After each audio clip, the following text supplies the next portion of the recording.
Hey, and welcome back to the most notorious podcast, baby. It's your boy, Raider Will. Hey, I'm in charge today, so the rhythm is going to be a little bit different, but I'm going to bring my two heavyweight brothers in with me, man. I'm going to bring my boy. Hey, the first one's going to be, I got my boy, 401 Raider Jeff in the building, baby. Let's go. Then I got my boy, hey, needs no introduction, worldwide famous and always grateful, always humble, my man, Cheeto Linus, baby. What's cracking, Cheeto? Hold on. You do what Jeff's doing, you know. You're just jealous you can't grow facial hair like this. Mm-hmm. I choose not to. This is irritating enough, bro. Mm-hmm. Dude, did you get that? He called us fat. He called us his heavyweights. What the fuck? Hey. Seriously? Are you skinny? Who said he was fat? No, I'm not. Is he lying, fat, bro? No, he's not. All right. No, here we go. I told you it's gonna be the full Will Effects show tonight with the sound effects and shit. Yeah, Carmen, what up, girl? What up, girl? What's going on? Hey, dog. What's up with keeping us backstage and shit? Like, I had to introduce y'all, man. Hey, I'm telling y'all, man. Hey, what I love is this: when Cheeto is in the chat and he says, "Hey, man, somebody recognized me," and Jeff has had this happen before. They watch the podcast. And you guys are just so grateful and so thankful to have things like that. I got to keep the heavyweights in the back, bro. Oh, my Lord. You know, so that's why I got to bring out my 1-2 punch. Okay. You know, it's funny because shout out to Gabriel Mariachi. He came out this weekend. Yeah. And then he was like, Chidolinas. I'm like, what up, man? What up? We're just talking about you. Talking about me? Yeah. How you're cool. Stuff like that. And then he's like, oh, because Will calls me the world famous. I mean, you can call me Cheeto Linus, just don't call me the world famous Cheeto Linus. The way Will does. And he goes, oh, no, you're not world famous yet. I'm like, oh, see, I like him. That's what's up, man. Hey, let's say what's up to the chat here. We got, hey, Big Luck says late again. Hey, that's all me. Wow, we were in the back, bro. He didn't let us in. Oh, no. Facts. Hey, we got Coach out here saying, hold on here. Ooh, sorry, Coach. Be patient, people. Be patient. Yeah, first time with the big dogs. Work with me. Yes, I'm running with the big dogs. Raider Mooch, what's up, bro? So what is up with them calling you Raider Mooch, dog? Because I hear Mooch. You know what? I think something else. Like Mooch means something different to me. I have no idea, bro. That's where I'm like, hey, I gotta call Coach on that one. Yeah. Okay, let's see here. Hey, man, what's going on, fella? Salute, bueno. Bueno, what up, man? What up? Yep. Hey, bueno, you're in the IE, bro. How come you didn't come through, big dog? What's going on? Or he might have been. I just didn't know it was him. He could have said it was him, and I would not have known. Yeah. Mm-hmm. Yo, he sent his fridge as his replacement. Yeah. Silver and Black Fats. What's up, guys? You got your custom tie Simpson jersey ordered yet? I'm surprised people order the Mendoza jerseys. You know what? This is how you know the current players on the team aren't petty. If I was one of these new guys, I would have picked the number 15 and had Mendoza have to pay me to get that number from me. Yeah. That would have been a smart move. You get some extra Right? money on the Can you imagine the number of Raider fans that would have lost their heads if when the new players' jerseys, you know how they put them out earlier? If one of them would have been a 15? Oh my God. Everyone who ordered Mendoza 15 jerseys would be losing it right now. Oh man. But So, Will, I got to ask you a question. Will saw it earlier too. What'd you think about the new intro? Oh. I was just listening. I didn't see. I shortened it up. It's only like 47 seconds. Oh, I noticed that because I was like, oh, damn, he's already introducing us. I was doing something and then I came back. So, yeah, I like it. That's cool. I'm going to spiff it up a little bit more than that, but the shorter the better, I found. So, out of my research I've done with how to change things up to keep people. Yeah, because the other one's too long. People fade out, man. They don't stick around. You know what? When I do it was rundown, it's a little different because people tend to come in during that time. I noticed it was long when I listened because Will does his show on the Spotify. So as I listened to his show, I'm like, damn, get to the show already, dude. Yeah, but that was just on his show, though. Yeah. Mm-hmm. But you guys are right, man. Hey, so we just already started, right? Everybody's talking about Ty Simpson. Everybody's talking about Dan Orlovsky and what he's saying. It's the biggest news in Raider Nation, right? The whole world broke because somebody has a different opinion. Guys, I don't know. Can we just like establish like why that's news though now? All right. You want to establish why it's news now? Yeah, because Max is back. So the Max trade shit's over, right? The draft is a month away. There's no drama with the Raiders right now, which is crazy, right? So why not just create something? We're not used to this quietness.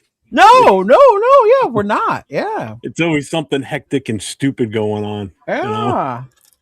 Yeah, that's why it's like it makes sense when people start doing this, especially this draft, because there's no like clear number one quarterback. There's I mean there is because it's Mendoza, but it's not like it's Mendoza or somebody else. You know what I mean?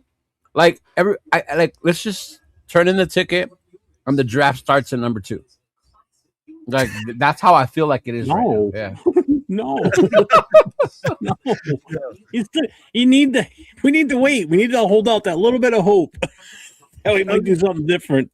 So stop it. So Jeff, and we're gonna get into it today because I do have some questions for y'all. You know, we always talked about trade back. I know you're on the trade back trade. There's a lot train. This motherfucker's the conductor. I'm the conductor, the engine, everything. Yeah. He's the dude without a shirt shoveling the coal. I also have certain questions on that because even though we're saying, hey, trade back, now that there is no clear number one guy, why would teams want to trade back? Why would they want to trade for that number one pick? And I'm going to ask you guys that. We'll get into that later. But, let's get into the Dan Orlovsky thing, man, because Simpson is the best quarterback in this class. I think when you look at the body of work and what was asked of these two quarterbacks, you have to start with the question, who needed to do more to carry their football team to play well? Ty Simpson, and it's not close between those two quarterbacks. Who took more games over throughout the course of the season? Ty Simpson. It's not even close. And if we're asking, like, okay, we're trying to see what you are as a player in college and what you're going to be asked to do in the NFL and what translates. I start with, what do you do in moments of panic with the football? Because that's really what separates good to great. I would tell you that Ty Simpson is more consistent in that regard. There's not a ton of moments of panic out of Fernando Mendoza. And then there's moments when he immediately drops his eyes and becomes a runner. Ty Simpson more consistent in that. What guy was asked to do more NFL throws? When I say NFL throws, I'm talking 15, 20, 25-yard in routes, crossing routes, deep corner or sail routes. Ty Simpson, and it's not even close in that regard. Downfield throws, the posts and the goes, I think they're close. Mendoza throws a lot of go routes, and he's good at it, but I think they're close. RPO, get it out, that's probably what Mendoza's offense was. Right. And then I think throwing on the move, they're both relatively equal. So when it comes to moments of panic and big throws, real NFL throws, I think it's clearly Ty Simpson. So it is, I mean, to be clear, this will get a lot of attention that you feel this way because you are, at this point, I think, one of the most one of the people whose opinions on this stuff matter the most. And everyone has their opinion, and this is certainly going to be an unconventional one. But you're comfortable saying if you had the choice between the two of them, you would take Ty right now. I would much rather have Ty, and I like Fernando Mendoza. This is not to slight Mendoza. Yeah. I would rather have Ty Simpson at the 15 to 20 range than Fernando Mendoza at one. And it feels it's not like a that's slight the way to Mendoza, it's the reality. Yeah. It's hard to find one game that you sit there and go, Mendoza was the best player on the field. Either team. Maybe the Ohio State Big Ten title game, and even then there's like 2 throws in that game. But you go cut on the Vandy, Missouri, Wisconsin, first Georgia game, you're going, Ty Simpson looks like the best player in the field. And the only reason Alabama's in the game. And so he just wasn't asked to do a lot. And so I think it's really hard to watch the tape from Indiana this year and sit there and go, all the things that we're going to ask the number 1 pick. The number 1 pick to do, there's just not a ton of examples of it. Let's roll the tape. You have to. All right. And they get into the tape and they start talking about the tape, right? So he comes out, gives his different opinion. Jeff's been giving this opinion for the past 3 months, right? That we should have drafted in a different manner, though. in a different manner. Not actually calling for Ty Simpson as a definite bona fide I was better than gonna say. Mendoza, but more for trading back just to get more assets to increase this roster to help us going forward. That's my take on the whole thing.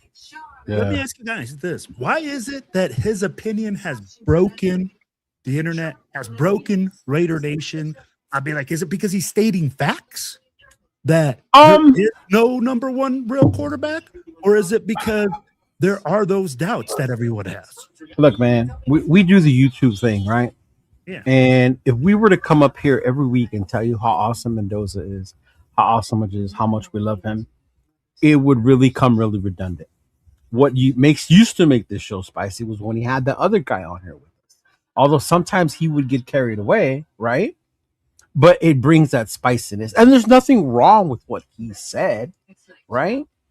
There's truths to it, but then I always say perspectives to it as well. Why didn't Mendoza throw that many times at Indiana? Because Indiana had a hell of a running game, right? Alabama didn't. Alabama lacked a running game. If Simpson had a running game in Alabama, it might have been a little different for him, right? It started off good for him, and then that's why he phased away. So, I mean, I think they both have their thing, but I'll say this to Orfalowski.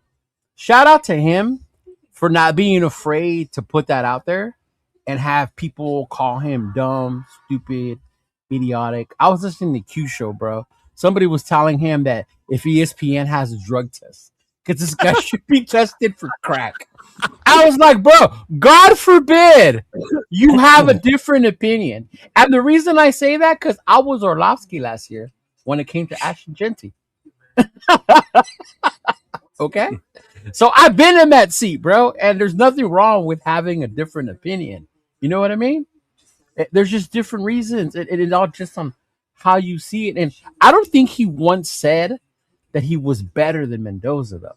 He just said he doesn't like Mendoza at number 1, and you get more value out of taking Simpson later than you would out of using Mendoza with that one, because then you could do other things with that one, if that makes sense. That's how I saw it. I didn't see him up there and say, not once did he say Mendoza sucks. Not once did he say Simpson is better than Mendoza, right? But it's just the way people like to hear and take things in, especially Raider fans right now, because we're all set in on Mendoza, bro. Mendoza. Mm-hmm. I'm just tired of the whole Mendoza thing being pushed in your face without any, people will just sit there and say, well, he won a Heisman or he won the national championship. So look what he did in the, but there's more to than just winning the Heisman and winning the national championship. Yeah, that's great. I mean, definitely, I'm not knocking him for it. He had a great season. There's no two ways about it. But don't keep pushing in my face that that's the only option out there that we can go with. Is we got to take him at number 1 at all costs. Right. My favorite is when they say, "Well, if it doesn't work, then we just try again." Well, that's a piss poor attitude with the number 1 overall pick, if you ask me.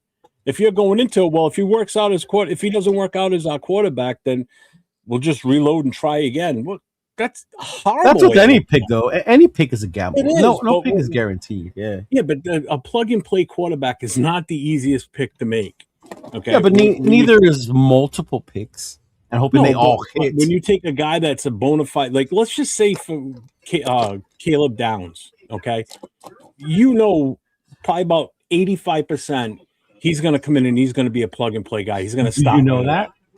He's too athletic, and he plays in a position that's. Yeah, but he doesn't play in a position that has that much pressure on him. When you're the quarterback, you're expected to come in and be that guy. And if you're not that guy, then it's all for naught. You know what I'm saying? Like the pressure on a rookie quarterback, especially if he's going to start, it's up here. You know, so that's a totally different. Now, if you took him at say pick number 10 or 12. The pressure's not as high because he's not the number one overall pick. That's the whole point. I think for the overall pick in a draft, that's huge. For the Mendoza fans, that's Mendoza's thing, though. He hasn't made it seem that that's what bothers him. Like mentally, it hasn't seemed this is too much for him. You saw what happened to Diego, right? The minute he got a little bit of glamour, it fucking went to like. He took himself way out of the picture. Right? Yeah, Mendoza has yet to do that. Even in the games, the kid's attitude was horrible. Exactly, and Mendoza hasn't shown that. And I get what you're saying though about him having that attitude, that personality, the pressure of a quarterback. I think that's the one thing I do notice from Mendoza. He doesn't seem to be one that will crumble with it or can, that it lets him bother because he doesn't see it that way. He just wants to play ball. You know, he's not out here like you have to take me number one. You have to take me number one. You know what I mean? He's just like, I'm going to play wherever I play. Yeah. Mm-hmm. All right. Here's my take, right? We've all been talking about it since the end of the season. There's no clear-cut number one. There's no guy that we were like, hey, man, this guy's like head and shoulders above another guy. But people are acting like this.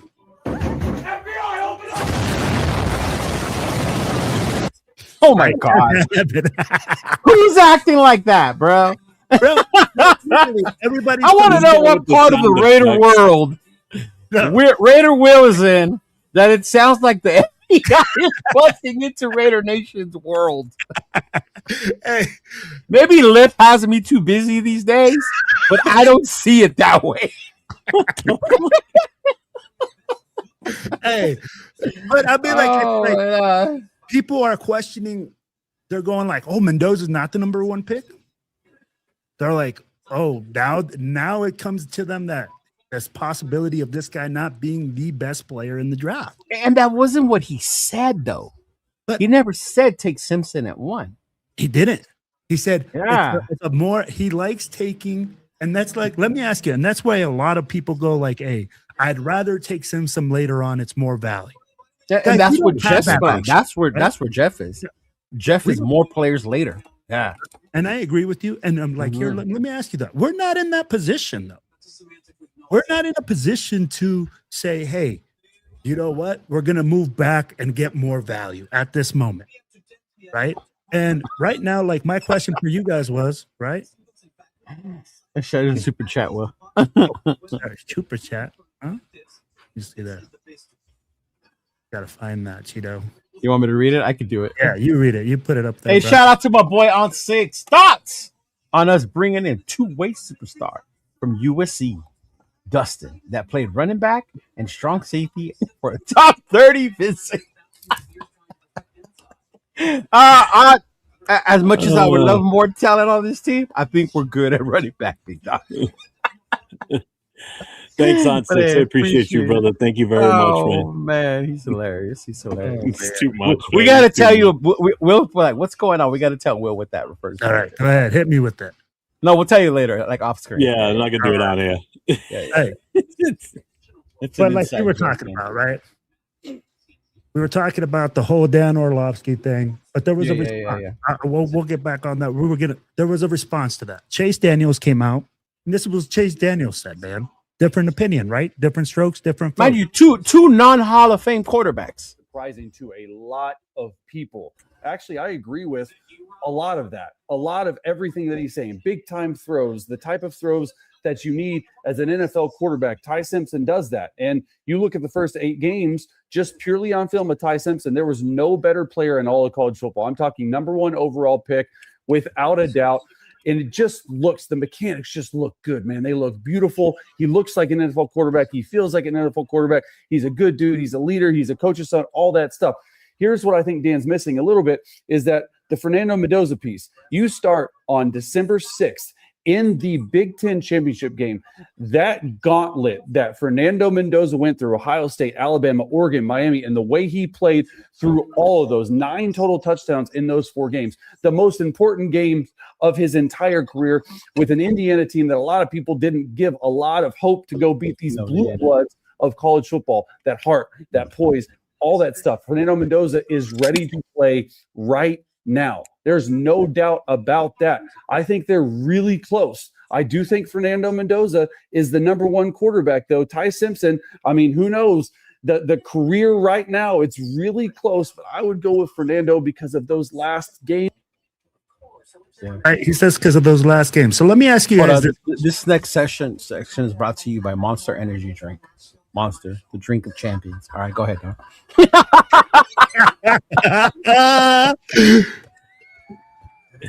Hey, go ahead, man. Go ahead. That was Chase Daniels, right? Yeah, that was Jaden Daniels, right? So that comes to my next. Daniels. Yeah. Not Jade. Is the regular season or postseason evaluation more important when you're evaluating a quarterback for you guys? Basically saying, hey, is it in prime time that you're like giving more evaluation for, or during the regular season? So, hey, Jeff, I'm going to start with you, bro. Go ahead, brother. I think it's definitely a mix of both, but you got to remember when they're in the college playoffs, they're going up against superior teams. You know, those other teams are there for a reason. You know, because don't forget, during the regular season, those schedules are made up by that school. You know, by their by their athletic directors. So they decide who they're going to play throughout the season. Obviously, they have to play teams within their own division, but they pull fluff games too. You know, so teams like Notre Dame, they set their schedule up. They have to play certain teams, but then they also throw in some other games in there where, you know, they play a much lesser competition. USC, they all do the same thing. They have to fill so many in their division. So I look at it this way. When they get to the college playoffs, the teams you're going against, again, they're there for a reason. It's much stiffer competition, and it doesn't stop the entire time from your first playoff game right up to the last championship, you know, to the championship game. So, I mean, I'm not putting all the stock in just the national championship game like some people do. It's like you got to look at his whole body of work too, you know? So when you evaluate, I mean, he's going up against tougher defenses. You got to kind of look at the playoff, I think, a little bit more. Cheeto. As a college football fan, bro, let me tell you this: college football is not the same anymore. The playoffs is a new thing. So to sit here and say we graded off the postseason, that's new. This year was the most teams that had been in the playoffs. So this is the first time you've seen someone play that many games, right? The one thing I'll say too with the schools and the thing like that, NIL has changed a lot of it. Alabama used to have the best players in the country. Alabama doesn't have the best players in the country anymore. Teams like Indiana would not have the players that they have if it wasn't for NIL. So you have to look at it a little different when it comes to that. What I've done is what I've listened to scouts, different people, when it comes to Mendoza and other quarterbacks, is see how he's improved from where he was at Cal to when he got at Indiana and what he started doing differently. Not so much the national championship run, the wins, because that's a team effort, right? As much as we want to say nobody thought Indiana was going to win, we all saw with our own eyes that was a really good team. That was a way better team than any of us thought when they started playing football. Like, that defense was knocking people the way I didn't know Indiana could, right?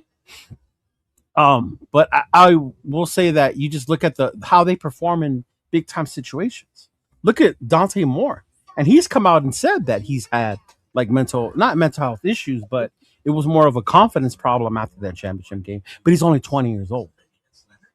So you get to see the maturity in them. What happens when they go to different programs? Do they adapt easily when they go to a different program, right? At Cal, Mendoza was a gunslinger. Why didn't most of us not know him at Cal? Because I'm in the West Coast. So unless you stayed up 7, 9 o'clock at night to watch Cal Bear games, you had no idea that Cal was playing. And that's the thing with college football. We just see the national primetime games as the ones that you see, right? So you really have to dig deep into where they were, who they do, who they played with, how they adapt, right? One of the greatest arms that I think in college football, his name is Nico, transferred from Tennessee to UCLA, has completely disappeared, bro, because there's no talent around him. There's no coaching. There's nothing, and he's fallen victim to that. Doesn't mean the kid doesn't have talent. And then you look at someone like Fernando. Fernando went to Indiana, Coach Signetti, a good program, up-and-coming program. This isn't their first year. They made the playoff last year. Last year, the greatest team in the nation, Notre Dame, knocked them out. What? You knew he was going to get something in there from Notre Dame. But, and I think that's the thing with college now. You can't evaluate it the way we used to. Even the way we evaluate players has to start changing. Clint Kubiak said it too, right? I look at how many times these kids entered the portal. That shows me, do they want to play ball? Do they want to learn? Or are they out there chasing the bag? So all that gets looked into now when you look into evaluating talent in college, bro. It's so different now than in mine and Jeff's era. Yeah. Man, I just agree with you but for me, when you evaluate everything, right? Crunch time for me, especially crunch time situations in big time games, I do want to weigh that a little bit heavier because I'm tired of having a guy that in big time games, bro, he just breaks down and can't make it, right? Or let's say the Derek Carr. We'd make it to the playoffs, but we ain't gonna win a game. He only made it once, but yeah, I get what you're saying. Made it to the playoffs, but we ain't gonna win a game. But mind you, he has the most comeback victories in our organization. So he does have it in him, but it's like how you're saying in the big moments. And obviously he was only there once. So yeah. So it's very difficult for me to sit here and say, hey, I want a guy to be evaluated in the regular season and say I'm going to weigh that more heavy because this league isn't built off evaluating teams and players in the regular season.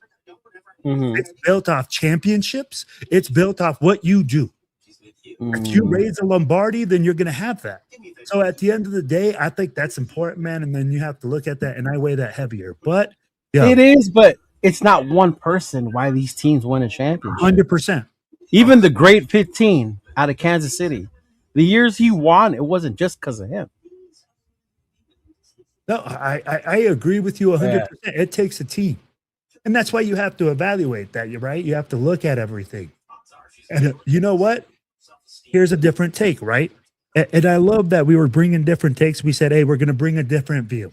This is what Jeff wants to hear. This is what McCann comes out. Whether or not you think Ty Simpson or Fernando Mendoza is the best quarterback prospect in his draft is subjective. But what Dan just pointed out tells me that can't miss quarterback prospect in this draft. And if that's the case, then the Las Vegas Raiders need to hold an auction for the #1 overall pick. If you got a quarterback prospect, whether it's Mendoza or Ty Simpson, #1 on your board, and it's debatable on whether or not you can mess this kid up, then you should probably consider trading down if there's a team that's willing to give you a king's ransom to move up to #1 to take either one of them, whether that ends up being the New York Jets or the Arizona Cardinals or the Cleveland Browns. These franchises that have multiple first-round picks, these franchises that are listless when it comes to being able to find a franchise guy, you should be auctioning that pick off. Because if you're the Raiders, you understand that this is a multi-year rebuild that you are about to undergo with your new head coach, Clint Kubiak. And the best thing that you can do is stockpile picks so you can acquire top-tier talent. And what the NFL has told us, with the volume of trades that we've seen in the first month of the new league year, is that they don't feel great about this year's draft.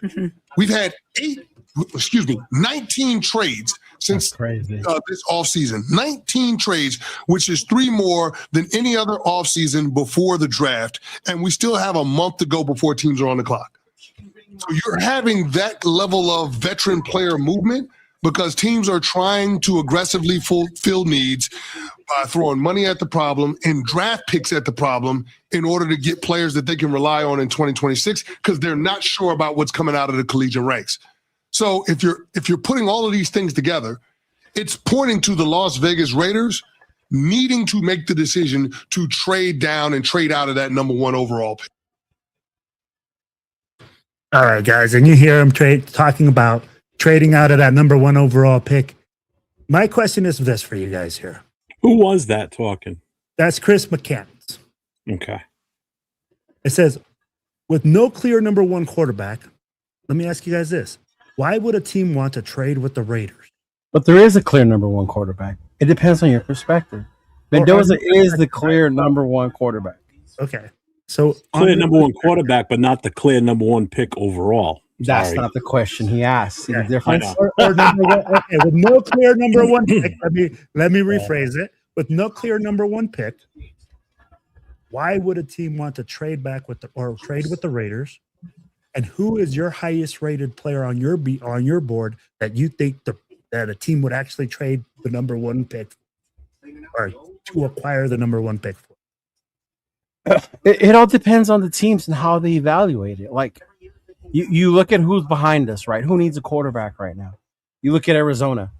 Arizona just moved on from Kyler, right? They got a new coach, new system.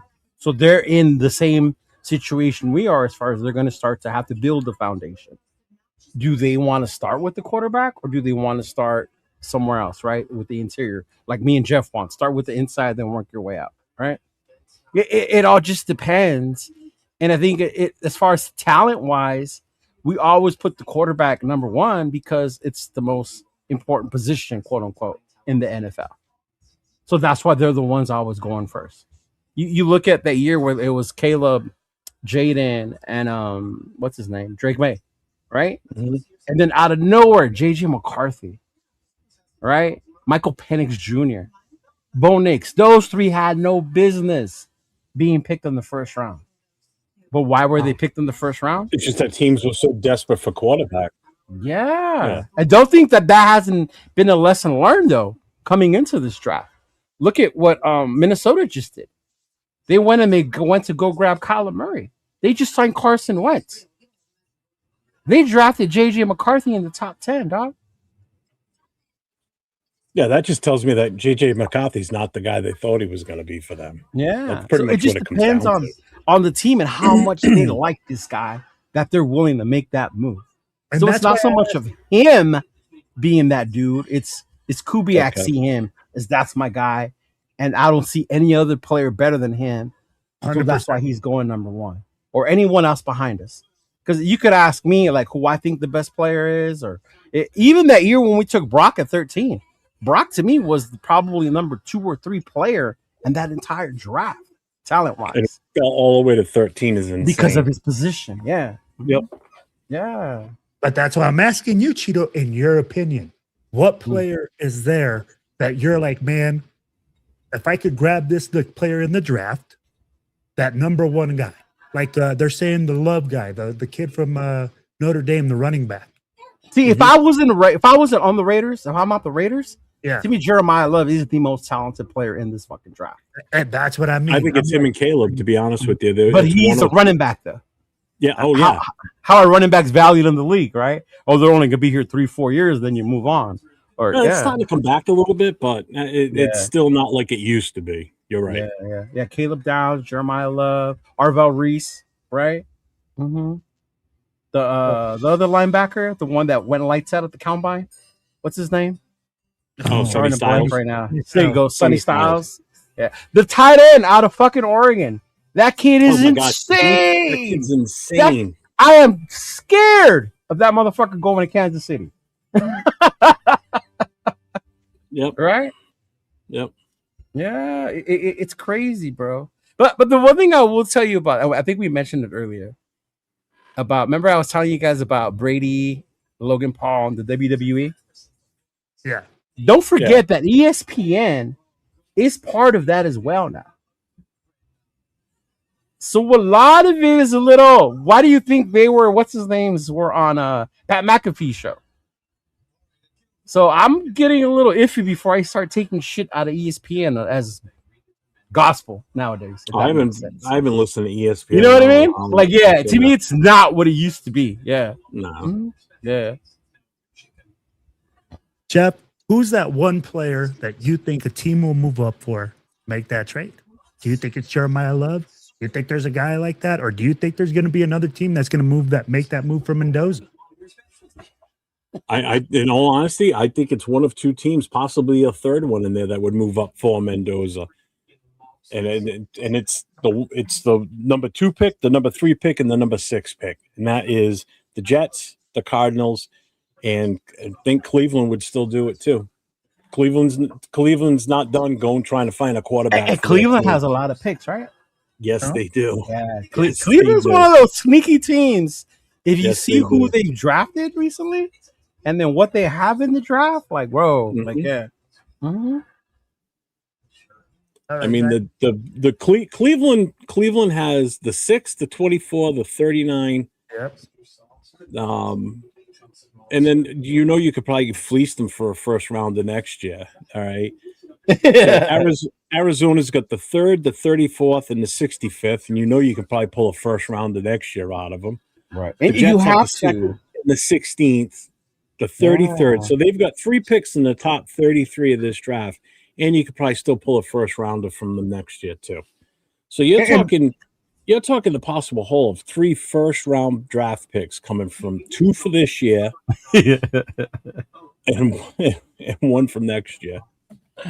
I'm sorry. He said I get my gospel from the tamale lady. My whole thing is when I look at the number 1 pick, we were given his golden ticket, basically, having that number 1 pick, because that number 1 pick is more valuable than just taking the number 1 guy overall. Right, it's valuable because of what you can do with that and turn that into even more money. Basically, I'm just equating it as money or more equity in the draft, and really fill this roster with some talented guys that are going to come in and start playing pretty much right away. Mendoza's not a guarantee that he's going to start right away. You have to hope that he works out in practice and the preseason. That's and anybody, though. That's anyone we pick, though. But I still think you've got a better opportunity to really add to this roster, gain an extra first round pick next year. No, I get that part. You have leverage. Yeah. Well, you have leverage, and you can move up a pick or 2 if you don't finish in the top 10 to possibly get one of these quarterbacks next year. I get that part, but Ty Simpson this year. But I think to me, why not? It's the argument of, you don't know he's going to develop. You don't know how much time. That's anyone we pick. Anyone. Of course it is. So you can't just say only Mendoza. Quarterback. That goes to anyone we pick. Yeah, but I just think it's a tougher stretch for a quarterback. That's the thing. O linemen, D linemen can have a hard time too adjusting to the NFL speed. Secondary, these, same. Yeah, I think it's all a risk, not just Mendoza. No matter who we pick, they're all a risk. We're the Raiders. Shit, remember that year we had 5 picks in 2 years? Demented 0. See, if the max trade went through and we still had that extra. He wouldn't want to trade no more. I wouldn't bother trading at that point because we've got a second pick in the first round, so we've got something that we've got for leverage. We can do something else with. We went about this 3 weeks ago, right? Yeah. Yeah. If that trade went through, we'd be good. Absolutely. Yeah. Hey, yeah. Exactly, Ernest. Anthony has a question. What if you trade the first pick this year and draft a quarterback next year, and the QB decides to go back to school? Then what? That's what I was telling you earlier. It's not the same college anymore. NIL has changed all that. So you can't base it off that anymore. This year was the arch draft. Yeah, well, the next year there's only 2 that you know of for sure are coming out because they don't have any more time after this coming season. And you don't even know. Look at how many Chambliss maybe. Moore can go to court and do everything that Chambliss did so he can stay in again. Remember, Chambliss had got denied and then he got approved. I thought this was Moore's last chance. I thought he was. No, they can still. Look at how many times they've been doing it. They don't have set guidelines for it. It's still they keep appealing. Yeah. Diego tried to do it again. This would have been like Diego for like 8th year and shit. Yeah, but see, here's the argument. I see Nav saying, 15 starts in college. Ty Simpson was 1-0, not near enough experience. Ty Simpson was that offense. He had nothing. He's the one that was out there slinging that ball and everything. Like Mendoza didn't throw the ball for what was the stat he put up the other day? Like no more than 20 passes in a game the entire season. I think he did it maybe once. He threw for more than 20 or twice. What was that stat I sent you guys yesterday? I forget, but that's what I'm top quarterbacks drafted in the first round with less than 300 yards thrown. Yeah. Right? And he was on there. Yeah. Yeah. Absolutely. But then again, that goes back to why are you drafting him? I don't think they're looking at him. They're not drafting him thinking he's the gunslinger like Joe Burrow. They're drafting him for his intangibles, that he's a leader, that he's a winner, that he's going to be able to pick up Kubiak's system. You know what I mean? He's not being drafted because he's this gunslinging fucking quarterback that just went out there and put up insane numbers. Yeah. Here's another funny stat for you. So Navman keeps pushing this 15 thing, right? How many games did Richardson start and Raider fans were screaming for us to get him when he came out when he was in the draft? 13. He had 13 starts and people were all like, we got to get him. We got to get him. And where is he now? He's a glorified backup right now, and they're looking to unload him. So he was the combine warrior quarterback. But everybody wanted him. Who was the other one? Jalen Milroe. The big thing was, he only had 13 games. Who was the other one? Milroe, Richardson. Did you say there Burrow? was one more. No, Milroe. Jalen Milroe. Oh, I thought you said Burrow. I'm like, what? Mm-hmm. Yeah. Mm-hmm. All right, guys. Here's the thing. It says trading back would only make sense if we had extra picks from the max trade. That's what I'm referring to. See, and I think that's what people did when they listen to that guy when they're like, "Who's that guy?" Chris, when he was saying his little commentary about. Yeah. You trade for a haul. That means you get multiple picks. You're not just trading back to move back a couple spots and add one pick. If you trade back, you're doing what Jeff said, if not more, bro. You're doing picks this year. You're doing picks 2027. Shit, you're doing picks 2028 if you can fleece the hell out of them, right? You ask for 3 number ones. And if they counter with 2, then hey, we're at 2. You know? You ask for a haul. You just don't do it just because I don't like this guy at 1, so I'm going to trade back to get 1 or 2 extra picks for my value. Like, nah, this is the number 1 pick. You're talking about value, then you need to get the most out of it. You're not just doing it just to do it. That's dumb. If you're going to trade back, then you need to do it for a haul, bro. Multiple first rounders, second rounders, third rounders, right? Or even multiple picks and a player. Right? Some bullshit like that, right? What's the guy's name from the movie Draft Day, Jeff? And Will Putnam just because I fucking said so? Or what's his name? You know what I'm talking about. Bo Callahan? Is that yeah. But remember they end up trading and then they throw in like a special teams player just because I fucking said so? Yeah, just because I said so. You pancake eating motherfucker. Yeah, you that's what you do if you're gonna trade back from that shit. Yeah. You don't do it just to trade. I think that's people get it twisted. Like if I say trade back or if Jeff says trade back, it's not just to not get the guy, but it's to get multiple picks for it and value picks. Here's the funny thing. What if somebody like Arizona wants to move up and they don't take Mendoza and we still get those draft picks because they want to take somebody? That's what I mean. That would be on them. You don't know. What if they want to take somebody like Reese? And guess what? If we swap at Arizona, we end up with the 3 and say the Jets don't take him, guess what? We could still get him at that point. Yeah. But look what we landed too on top of that. That's the whole point. You don't know what those other teams that you're going to trade with are going to do. No, the whole thing is they're taking the number 1 for Mendoza, but other teams might not have him on the board as the overall number 1 player also. Yeah. You know? He's number 1 on our board because we need a quarterback. That's pretty much it. You know? But I just love it when people say, we take Mendoza because some people think there's other quarterbacks in this draft. You don't have to take the first one just because he's there and because he's supposedly that guy. See, look, 805. Trading back only makes sense when the prospect isn't worth the number 1 overall pick. And here we sit. What up, fellas? And you know what? That makes the most sense, Will, if you think about it? The Caleb, Jaden, Drake May draft. there were reports they were offered multiple first-round picks, right? But those 3 teams did not budge. Why? Because in their mind, those prospects made sense to take. You do not move off of prospects like that, right? Yeah. Agreed. Yeah. I would if we had the number 1, and no matter, you could have offered me the world for Jaden Daniels for that number 1 pick, and I wouldn't have budged. Right? Taken him hands down. Hands down, I would have taken him. The only downside is the coach at the time would have fucking ruined him. And it's crazy because I heard someone say that if the coach at the time would have had control over him, he would have gave up too much just to get Daniel. He would have gave up more than Ditka did for Ricky Williams, probably. Yeah. Because he wanted him that bad. Yeah. Because you can't be that way either, right? You can't just put all your shit out. Like, I want this guy, and I don't care what I give up for him. Because then you trade away your future. Mm-hmm. Is Jaden Daniels really worth 7 picks? To me, I don't think it's hard for me to say any QB is worth that many picks if you're not already winning, right? I don't think any play is worth. That's your future, bro. Yeah, I mean, like that was the Ricky Williams trade, if you guys remember. Yeah, and that wasn't worth it. And I thought Ricky Williams was fucking amazing, but when I saw that Ditka did that, I'm like, this dude's insane. Yeah, traded your entire draft class, bro. Yeah. That LB Raider said, what did he say? Caleb Williams is worth it. Yeah, see, I figured he would say that. He's USC.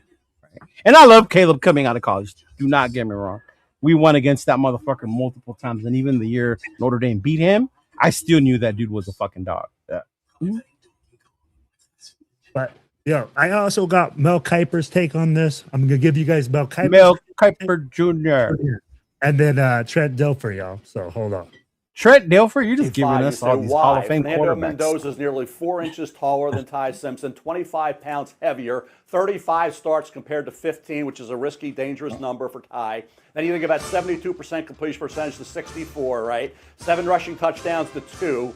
And the fact that he had 5 fumbles over a 7-game period, Ty Simpson, 5 fumbles lost, 6 total for the year. Ty Simpson, only 1 year as a starter. Fernando Mendoza started at Cal, right? He was at 69% in 2024, but he was sacked a lot. He cut that sack total down dramatically by going back and playing another year in college and moving on to Indiana. I will say for Ty, he didn't have the offensive line that Mendoza had, didn't have the receivers catching the ball on a regular basis, didn't have 2 excellent running backs as well to balance things out. So Fernando Mendoza had some advantages there. But overall, all the check marks that you go across the board go to Mendoza over Simpson. See, shout out to Mel for keeping it real. Sure. Pointing out the differences between the 2 teams they were on. And that's what I like about Mel Kiper's take, right? He showed, hey, this is what happened. Now, Trent Dilfer, I know wait. So we all think Mel Kiper knows what he's talking about now? No. Or we think he's a dummy? I don't think he's a dummy either. Okay, because there were some people that think he's a dick. Yeah, bro, he's a 50-50. It's a 50-50. This is an evaluation. I'd be like, on half their stuff. Go ahead, man. Go ahead. It's funny that Trent Dilfer's next because that was where there's difference of opinion. Right? You think back to 2024, and it's, Caleb Williams, Jaden Daniels, and Drake May. You go back to 2023, it's Bryce Young, C.J. Stroud, guys like that in that draft. You go back to 2021, and listen, Trevor Lawrence, who I thought was an incredible prospect, clear number 1 that year. You had people talking about Zach Wilson, Trey Lance, even Will Levis. Was talked about as a first rounder in that draft, and so I think that, it's not unusual to have, kind of beauty in the eye of the beholder when you start talking about quarterbacks. And I think there's an element of when you look at Alabama's offense, it's easier to find correlation to what people do on Sundays. You see him playing under center. You see him turning his back to the defense. You see more, move the pocket stuff that is common in the National Football League. And so I think, between that and then plays like this where you go, wait a minute, like there's also athleticism here in a guy that, we maybe don't love all the measurables in terms of, he is about 6'1". He's only about 211 pounds. He doesn't have, the Josh Allen arm strength that you typically would love to see in a quarterback that goes in the first round. But, it's not just a guy playing in the confines of an offense. It's a guy that was able to create. So I understand that people like him, but to me, I fall much more in line with what Mel is saying in terms of, the type of prospect he is. I think he's checking way more boxes. He's bigger. The sample size is better. How developed he is as a passer, the production in college, and how he projects is better. So I look at it that way, and it seems like in nearly every single area, Mendoza appears to be the better prospect. Mel. Yo, that's Trent Dilfer's take, right? Guys. Trent, not Dilfer. That's Tim Hasselbeck. Tim Hasselbeck. Yes, right? So let me ask you guys this. Everything's been being made out of, hey, this guy came out of this offense. This guy came out of a pro-style offense. Why is that being influential or so ever emphasized, right? Why is that becoming so large right now? Is it because people just don't have nothing to talk about? It's always a thing, though. It's always a thing with players coming out on the systems they play. It's always a thing. Like, we know that a bunch of quarterbacks have been coming out from RPO systems for a while now. It's not rare that guys that run RPO in college come to the pros. And they come from underneath center. They make those adjustments. I mean, like, what? If you look at it, look at Jackson Dart last year. Be careful now. Nathan's in the chat. He'll come after you. That's his man crush. That's his fucking husband right there, man. But let's be real. Like, he comes out a lot of the shotgun. Yeah. They came out of that system. And that's college ball. That's college ball now. Yeah. I now are people going like, oh, Fernando Mendoza just runs RPO and all he does is through those. Look at that. That's not RPO. Look at that. Ooh, Nathan told you. Told you. But it's still coming out of shotgun. It's still not coming out from underneath. Look, bro, you have to argue the quarterback because if not, then what do we do all offseason? Sit here and wait for April? Yes. Right? We did it last year with the running backs. Which running back is better? Genty, Hampton, right? All the fucking running backs that were coming out. Which one's the trade back rumor, the trade back wishes last year too. Right. Yeah. We don't have the right offensive line, and gee, we didn't, did we? No. It's gonna be a conversation because you have to see what's asked of them, and can they be able to do it on the next level, right? Like Kiffin says, exactly, right? Yeah, exactly. Mm-hmm. That's why you look at where people come from. The newest thing, and I love to say what everyone knows. I love Notre Dame, but I will say this, and I've heard it from other people say is the reason they like players coming out of Notre Dame is the culture that Freeman is creating there. To what Kubiak was saying, these kids aren't jumping around in the transfer portal, going from school to school to school, right? They're trying to stay there. They're developing something, so they're going in there to get character football type minds or whatever the hell. So when you look at these other programs, like, what kind of a player am I getting? I have to look at what's he going to do. Yeah. And then, of course, Caleb is an anomaly, bro. Not everyone is going to play like Caleb. Shut up, Nate. Wow. The culture that owns USC right now. So, yeah. The culture. He's a USC fan. Yeah. Yeah, of course they're going to compare them, but you're going to. Why wouldn't you? I would hope that Spytek and all of them are doing the same. Because you know what happens when you don't compare and you don't evaluate? You end up drafting Jamarcus Russell without saying we didn't know all that about him. Yeah. When if they would have did their digging, they would have known that this dude does not do the work it takes to excel on the next level. That's why you have to compare.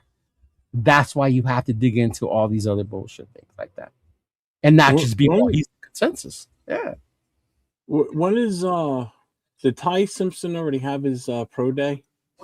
I believe Alabama has it. Did they have it, or is it this week? Yeah, no, it's this week. It's this week. They yeah, have I think it. it's this week. Yeah. Well, and I see people in the chat saying like, it's ESPN and so and so and so and so creating this and everything. And that's what we're going to result this, that all of a sudden now there's there's another quarterback being talked about because these channels want to bring this up, blah blah. I don't think you're going to remember. So you've got his pro day. Mendoza's coming on April 1st. You got Alabama's coming up soon. So they're the legitimate 1 and 2 quarterbacks in this coming draft. So they're just adding to the hype because listen, there's going to be some competition. There's nothing else out there right now for these 2 quarterbacks. One didn't even partake in the fucking the combine, right? So one did absolutely nothing other than talk to people. So I mean, it's coming down to the pro days and where they're going to finally be ranked in all this. Mendoza will still probably come out number 1 overall. I'm sure he will. Oh yeah. But, I mean, just to keep saying that the whole Ty Simpson thing is coming out just because they want to make headlines. It's not just that. It's just that there's legit situations where there's a difference between these 2 players. Plain and simple. One does one thing better than the other. One had a better support system than the other. Tell me I'm wrong on that. Because do you know that one of them is betting so much on himself that he went into the draft this season when he could have stayed in college and gotten better? That's Ty Simpson. And that's Ty Simpson. He could have decided to stay back. Another day too. Right? Mendoza knew this is my time to cash in. I'm going to cash in. Next year he wouldn't be number 1. There's no way he's number 1 next year. And with that said, Ty also, if I wait till next year, I'm already being overshadowed by this dude. There's less quarterbacks this draft. If I come out this draft, the likelihood of me going in the first round is higher than if I was to come out next year with these quote unquote next draft class. And I say it like that because you don't know. People can blow ACLs, they can tore MCLs, they can decide to stay again. We're gonna run it one more time, right? Dante Moore, we're gonna run it again. Like you just don't know nowadays. Bro. Just like in the flag football game on Saturday, Ashton Genty could have blown out his ACL in that stupid ass game. That fucking pissed me off. These players are playing in this shit. It drives me nuts. It's like, why are you letting your franchise running back out there and playing this goddamn game? Tom Brady and all the retired players, you want to go play? Go for it. Have fun. Leave the fucking coverage. Shout out to Team USA, dog, for fucking reminding these NFL players that flag football is a different sport. Although my owner Brady looked good out there, I'm just saying, dog. Like, woo, woo, woo. You look good out there. I'm just saying. And the other thing too is, Indiana did have a better offensive line than Alabama. They had a better defense too. Indiana's defense was no slouch. Yeah. Their running game was phenomenal. How did that happen, Jeff? How did Indiana end up with a line like that or a defense like that? Yeah, because of the portal, NIL, the whole 9 years. Is that what you're getting at? Yeah. I mean, that guy knew how to circumnavigate the portal and to build. He built a team, is what he did. Where did their center come from? Notre Dame. Notre Dame. Yeah. Let me ask you guys this.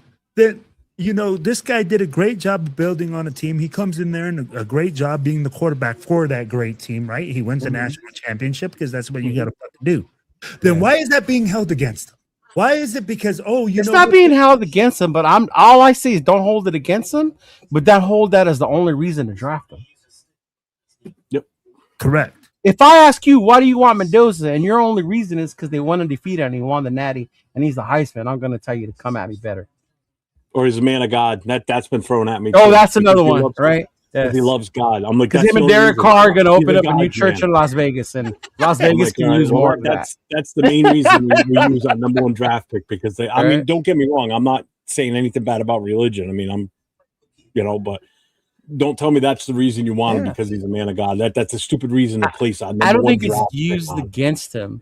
It's just that when somebody uses that as the only reason why you should, that's the counter to it. There have been many other players who have won the Heisman and the Natty. Right? Yep.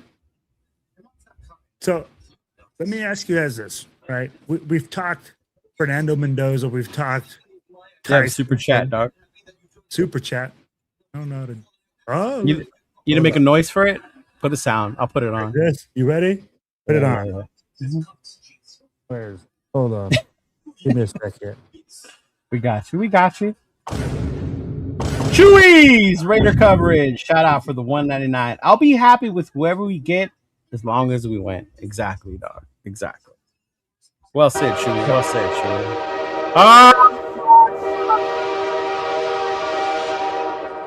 Thank you, Chewy. Appreciate you, brother. Oh my God. He said Mendoza lets Jesus call. Yeah. But hey, oh my God. Well, great. Like, see. Mendoza. Oh my God. Ty Simpson, right? We've talked Mendoza, Ty Simpson, guys. I want your guys' draft strategy for the offensive needs that we have. I know that we've talked draft back. You can move back, but address the issues that you guys want to address. What's your draft strategy? What do you guys think they're going to implement? What do you guys see them moving? Guys that they want to select. See, this is why I hate mock drafts, because it's easy to go on there and then I'm going to do this and I'm going to do that. But you can't say they're going to do or they should do this until you see what's left on that board. Correct. Obviously, number 1 is going to be Mendoza. So we don't go again until 36, right? Yeah. But if you're watching and we're watching the draft and you start to see maybe a certain receiver or a D tackle falling and you're within reach of him, right?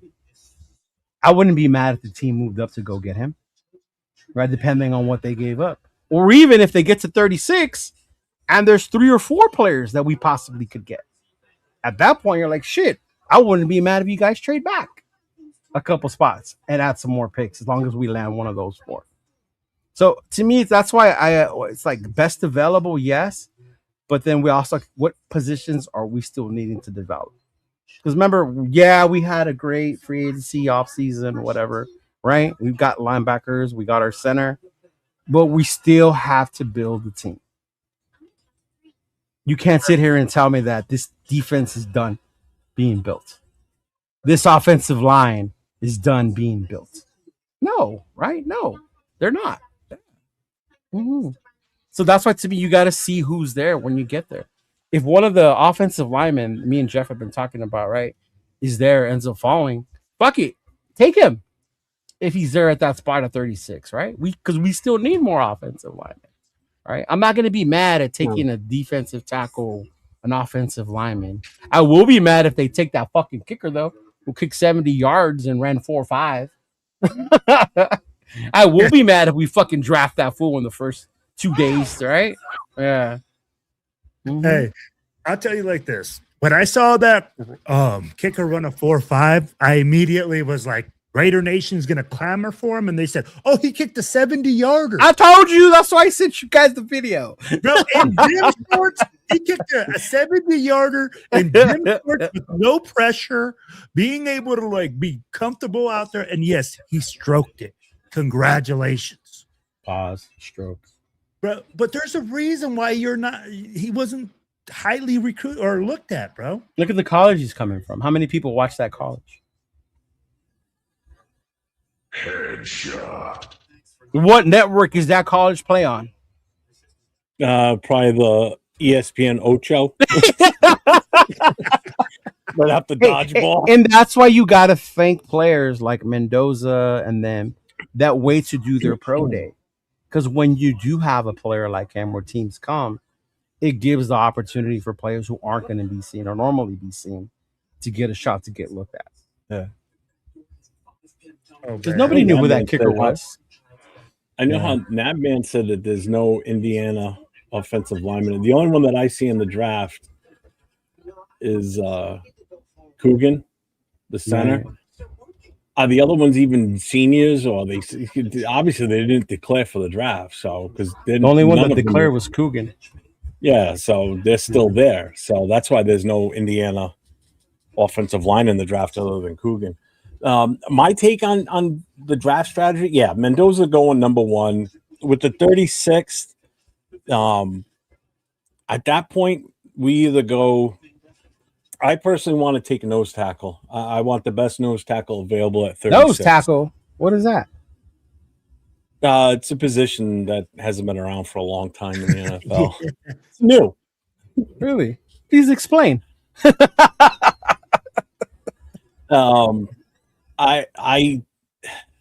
want the top nose tackle for sure. I want that bona fide zero technique guy that's played that position. I don't want to just be fluffing through with a project on our end what's on our roster. Yeah, I feel you, bro. I mean, if a receiver that we really, really like is there at 36 and we take him, I'm not going to be upset. We've already got the quarterback. We at some point do still need to add another. We definitely got to pull a left tackle out of this draft, I think. We got to get one. We got to get one that we can groom behind Colton Miller. And I know Grant was supposed to be that guy, but it looks like there's a good chance that Grant's probably going to be on the right side more than anything, I think.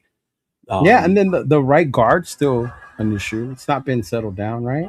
Well, I mean, again, you've got 4 guys in this offensive line that are going to, I think, compete for the right side. That's if they move JPJ to the left. Either way, you're going to have Caleb Rogers. You're going to have Blaze. You're going to have Grant, and you're going to have this other guy we just picked up. What the hell's his name? Whatever that offensive lineman we just got. I can't remember his goddamn name. Yeah. So you're gonna have those 4 guys fighting it out. 2 on the tackle side, 2 on the guard side. The only locks right now are going to be Miller, JPJ, and Linderbaum. That's it. Those are 3 guaranteed that are going to be starting right now. So I'm cool, Kev. I'm not giving up on Glaze just yet. I'm counting a lot of that on last year's issue. Buford, that's it. Thanks. No, I'm not counting on that fool. That fool's just here. Yeah. Don't hold your breath on him. Well, I'm just saying he's got to be part of the competition. You got to put him in there. Yeah. You got to give him a shot. I mean, he's started in the NFL before, so it's not like he's just some practice squad guy. But I'm not expecting him to start over anybody else, but you got to throw him in the mix. I'll be honest with you guys, right? Everybody knows we're going quarterback number 1. If we draft anybody, we're going quarterback. Yeah, unfortunately. Hey, I already know that, right? So what I'm thinking is in the 3rd round, because I'm with you, Jeff. I think we go defense in the 2nd round. In that 3rd round, bro, I think we address the wide receiver position. Who's got the TV on in the background? Cheeto. I do. Oh, Cheeto always has a TV on. Yeah. But, so I see us addressing the wide receiver position there. And I really see that as being our next need. I know that we keep talking offensive line and that we keep looking at saying, hey, we need to solidify that right side of the line. But I really do think we need to get Fernando Mendoza that number 1 option. But don't you still have to protect them in order to get the ball to the number 1 option? I agree with you. Isn't his number 1 option Brock Bowers? Brock Bowers as Isn't this a running team first? Correct. Which is why we're drafting Mendoza according to I get what you're saying. You still need a receiver to stretch. No, I'm not saying we don't. But I'd be like, you still need a guy to bring out the box. You can't just be like, hey, we're gonna put a bunch of linemen out there. There's no threat outside. All they're gonna do is load up the box. Say, run the ball. Okay, we're gonna jam 8, jam 9. Because there's no threat on the outside to stretch the defense to say, hey, man, there's a threat on the outside. So we need to find that threat on the outside, that number 1 guy.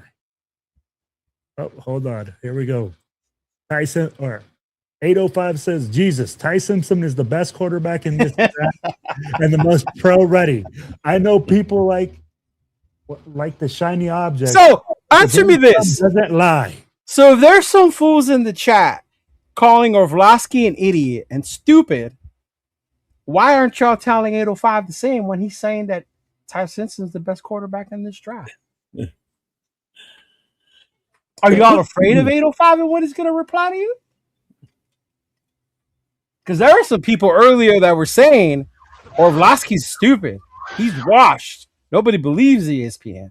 805 has been saying this shit before Orlovsky came out. So as he was saying it, I was like, I wonder if this fool saw 805 channel. Some of it sounded just like what 805 has been saying. right? Yeah. Baby. All of a sudden, right?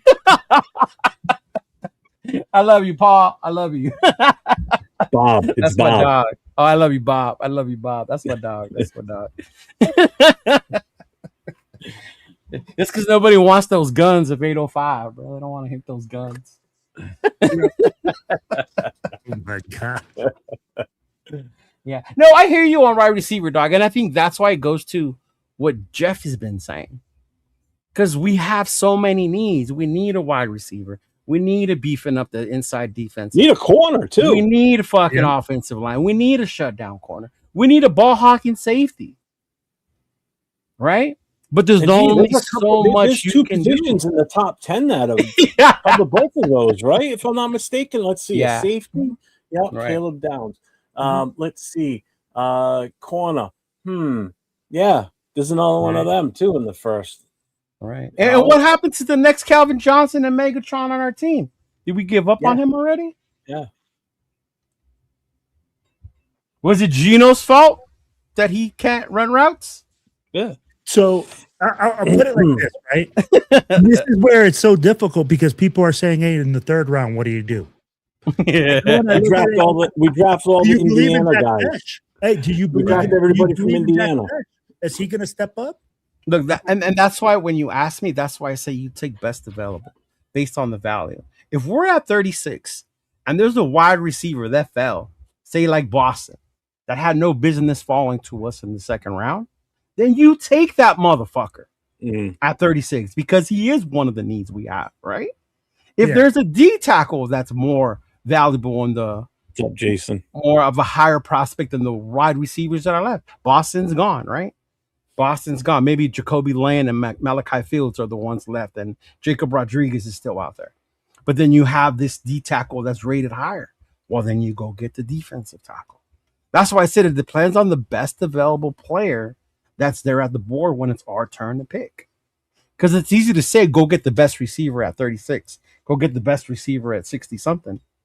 But if you're looking at that board and you have a dude of value that fell to you, the way we did for the way that Brock fell to us, then you fucking jump on it. Nah, dude, he could just meet me at the tavern. He knows which one. I can't blow up the spot and tell people where, though. Because you know, I mean, some teams are going to do some stupid shit and players are going to fall. Bro. Fine, you know, there's a better chance for us to get better players at that number 36 pick. Schwessinger last year when he fell to the 2nd round, dude. Schwessinger fell to the 2nd round last year. Will Johnson fell to the 2nd round last year. Will. You just don't know, bro. You just don't know. That's why I say it's hard to zero in on a position this round, a position that round. I get what you're saying, though, because we need a wide receiver. You don't know what's going to be there. You don't know what's going to be there. For me, the reason I say like, and that's why nerds like me and Jeff love to watch the draft. You go BPA, right? BPA. But here's the thing. If you got, like, let's say that nose guard, right? Because we're going to go BPA, and there's going to be like a nose guard in a corner that you see are very, like, similar, like neck and neck, let's say, right? Where are you going to lean to? Like, let's say if it's in the 2nd round, we picked up we got a quarterback, right? Let's say we pick up a nose tackle, a wide receiver, and a cornerback come up. What wide receiver? That's the thing. Last year when we traded back, I was cool with it. And then I saw the wide receiver they picked and I lost my fucking mind. Why are we taking Josh Beck in the 2nd fucking round? Ask 805. He said the same thing. He looked dead at me. And he said, Leo, I hope this is not just a feel-good story. Right? And let me ask you guys this. Is there anybody on the roster, do you guys feel like that there's going to be a step up from anybody on the roster as a wide receiver to fill up any roles? I'll be like, we always talk about, hey, you know, we got a lot of potential on this team. We always draft potential, right? Thornton was potential. 6'4", freaking runs like the wind. Can't catch a fucking cold. Jack, but he's tall and fast, right? Go deep. It's like Mendoza just fling it up. Don't kind of have to go past the 40, though. All right. Exactly. So that's where I go. Like, is there any player on this roster currently that can step up and fill any role like that, Cheeto? That you could see saying, "Hey, you know what? He's going to flourish in the QB." I think the linemen, the O line. I agree with that. I agree with that. That's actually 100% factual. I think. Yeah. I mean, like with them working with Rick Dennison and just bringing in a coach like that. Yeah, I think Grant, JPJ, knowing what his position is, right? Yeah, and not being dicked around like last year. Right. I think they're the ones who could step up and hopefully fill those fucking roles, right? Yeah, them. What's his name is my favorite. Jonah. I think Jonah's gonna fucking continue to develop, bro, and become a lot better than keep coming a lot better. I liked what I saw with Jonah last year. Yeah. Adam Butler, 805's dude, right? He still hasn't reached his peak, right? 805 can He never will. But yeah, dudes like that, bro. The emergence of I'm praying Malcolm, year 2 off the injury, right? Year 2 off the injury. Hopefully Malcolm gets back into form, right? No, there's positive, and then there's La La Land. And a lot of times the nation tends to live in La La Land, where every year is our year, and we have to start being real about it and address shit for what it is. No, right. You're absolutely right. And I'd be like, we got to keep it a spade. I mean, like, there's no negativity here. I'd be like, we're saying, hey, we have issues to address, but we see, and I mean, like right now, we just talked about what players do we see becoming more successful, stepping up into bigger roles, getting better, right? Michael Mayer with Kubiak, hopefully, using him correctly. That's another one. I think Genty's gonna have a killer year too. And that's Jeff. Jeff doesn't like him. I think Jeff hates him more than I do, probably. No, I don't. Again, put words in my mouth. I never said that last year. I just didn't think that the offensive line was not ready for that kid's talent. And I was right because the offensive line couldn't even block for themselves, let alone for a freaking superstar running back coming out of college that we took at number 6. That was a wasted rookie year for him last year, as far as I'm concerned. He didn't even come close to his full potential. We still don't even know what it is in the NFL. Yeah, no, he definitely can hopefully see that this year because of the way that this offensive line is going to be built and coached. We're going to see a better result. Yeah, we're going to see Mendoza hand off that ball like an elite quarterback, like 805 said, handing it off because number one, we ain't got receivers to throw the damn ball to, right? Other than Brock Bowers, and he's going to be handing that ball off left and right to Genty. I'm telling you, it's going to be a run-first offense, plain and simple. The other thing too, everybody's going to be like, "Oh, Mendoza was great this year." Yeah, because guess what? He had a supporting cast and a running back next to him that can run the fucking ball, and a tight end that can catch anything you throw within the vicinity of his hands. Right. So yeah, he's still not a superstar. He's not flinging it 40 yards. He's not winning games for you. You know who's winning your games? Your tight end and your running back. That's who's going to be winning the games for you. It's going to be those two guys in your offensive line. It's not going to be a quarterback. I'm sorry, folks. Not going to happen. I just don't see it happening that way. Offensive line and the running game. And I agree with you. But you know what? I don't think that's a bad thing. Peyton Manning started the same way. It's not, but that's not what you drafted him for. Number 1 overall. But you're not drafting Peyton Manning either, bro. So relax. No. Yeah. But don't say that like you're drafting him. Yeah. Careful when you name drop. The 4th round to hand the ball off again. Look, bro. Like I'm not saying that he is Peyton Manning. I'm just saying a lot of other quarterbacks that have come out that have high names and that they handed off the football. They all started like that. A big Joe Montana, freaking John Elway, all those guys handed off the football. I think the only one that didn't was Dan Marino that came out there slinging the football straight out of like college. How many Super Bowls did he get to? 0. 1. Come on, Will. Or no, how many did he win? 0. How many did he get to? He got the 1. I think he got one his rookie year, right? Or was it his second? Dan Marino? And never won. His rookie year, never saw it again. Didn't even sniff it.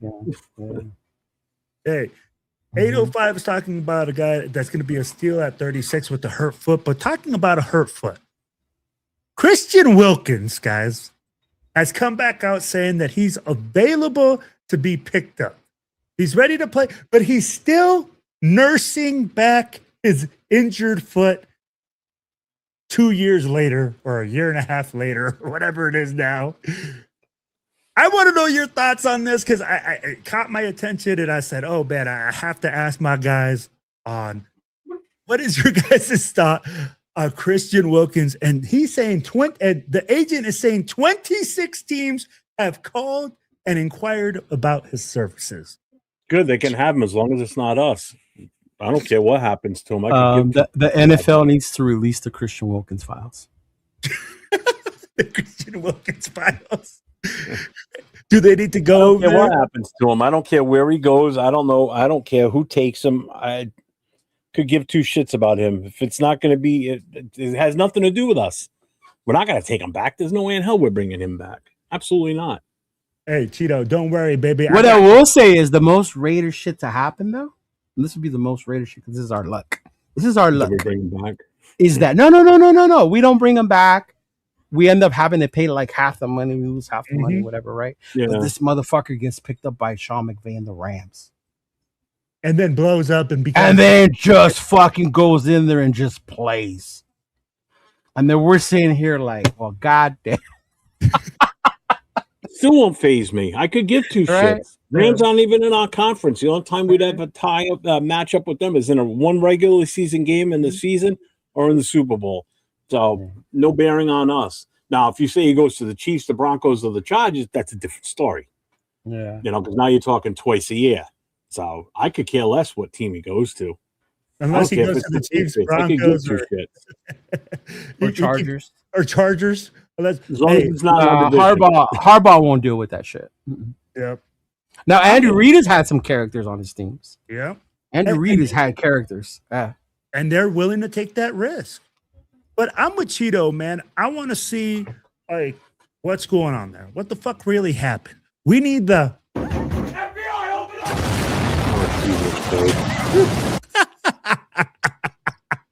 To come up and blow that up and figure that out. But hey, like I said, it just caught my attention, fellas. Guys, if you guys look at it right now, right? We had a great free agency. I mean, lots of great names that were signed, lots of big players. I want to know who's lots? 3? Well, 3 big players. Yeah, we signed. I'd be like, hey. I'm just asking. I want to define what lots means. Hey, 3 big players is big for the Raiders. When's the last time we've signed 3 big players? All right. We haven't talked to people before, like, hey, girl, how long you been single? A few weeks? How many's a few? 2? Fuck. Just trying to clarify, dog. Just trying to clarify. Hey. You is more than 2. 2 is the right. Yeah. See. So, what do you mean by a lot? What's lots? Yeah. 3? Hey. All right. If 3's a lot for you, then 3's a lot. I'm just trying to see where the bar is. Hey, because I tell you like this, man. We haven't brought in a lot of big free name free agents. They weren't the biggest, right? But they're solid, they're young, and they're talented. Yeah. Once coming off an injury, you're hoping he gets back to what he used to be. Yeah. Right? Mm-hmm. Yeah. But when you see that, what player do you think that we brought in is going to make the biggest impact on this team besides Tyler Linderbaum? I know that Tyler Linderbaum is going to control the offensive line. He's going to do great things. But what free agent that's come in you guys think is going to have the biggest impact on this team? So I can't say Linderbaum? Apparently not. You just stole my thunder. You're telling the offensive line guy he can't say the offensive line, bro. Because I mean, like, I feel like everybody's using that one, right? Tyler Linderbaum, and I get it. Tyler Linderbaum is going to affect the offensive line because that's the worst. That's the worst. Other than our wide receivers and actually every other room in the team last year, that was one of the worst position rooms. Was the offensive line and the worst coached part of the entire team last year was the offensive line. If you don't think that's going to have an immediate impact having him come here, I don't know what to tell you. Because, listen, you now got a bona fide center that's going to play center in no other position. You got JPJ that's now going to be the left guard, right guard, whatever. He's going to be one of the guards, guaranteed. Colt Mills is going to be the left side. You've already got 3 lockdown spots, like I said earlier tonight. That offensive line, along with that new coach now, this is a totally uncharted waters that we haven't had in a while, where we're going to have a solid offensive line. It's just a matter of who fills in the other two spots, who fills in the other guard and the other tackle. You know, whether it's a free agent, no, not a free agent, but whether it's someone we draft or someone that's already on this roster. You know, this is the potential to have the best offensive line we've had in a while. And it's all locked down with a bona fide Pro Bowl center that we've now got for 3 years guaranteed on this roster. I just can't see any other position that's going to increase from what we were last year to this year. Now, again, it could all go to shit, but I don't feel that it's gonna. This offensive line is not going to be built to fail. I'm telling you. I agree with you, and that's why I got to say offensive line. I got to say that center position was huge because I think it gets JPJ's head straight again. All right. Now that we talked about Tyler Linderbaum, right? Now let me ask you this then, Jeff. Who's the second most impactful free agent that you think we signed besides Tyler Linderbaum? You asking me or Leo? You, Jeff. Me? Yeah. I'm kind of a homer. I would have to say Quiddy Pay because now I think it's a bona fide edge. I was waiting for you to say Quiddy Pay. A bona fide edge guy we haven't had. We haven't had a guy of his talent on a play opposite of Max yet. So now you've got a legit edge guy. You know, that's got some power, got some speed, you know, can play the damn game. You know, the linebackers are too easy because those two guys are going to huge upgrade from what we had last year. But having a kid like Quiddy Pay on the opposite side of Max, that's massive. Absolutely tremendous having that. So I'm going with him. All right. Cheeto, besides Tyler Linderbaum, who is the second highest free agent? I don't even think it's Tyler, bro. I'm going to throw it differently. I think it's the coaching.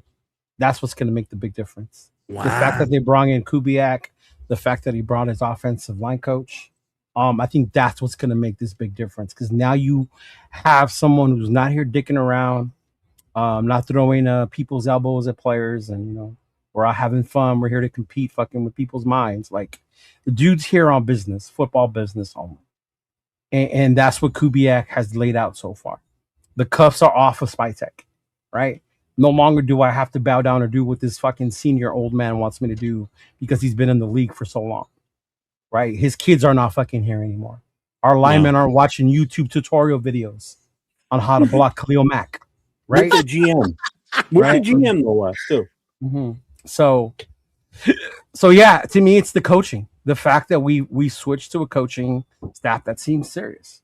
And I know a lot of teams were freaking out. A lot of people were freaking out. Oh, we're waiting to the end.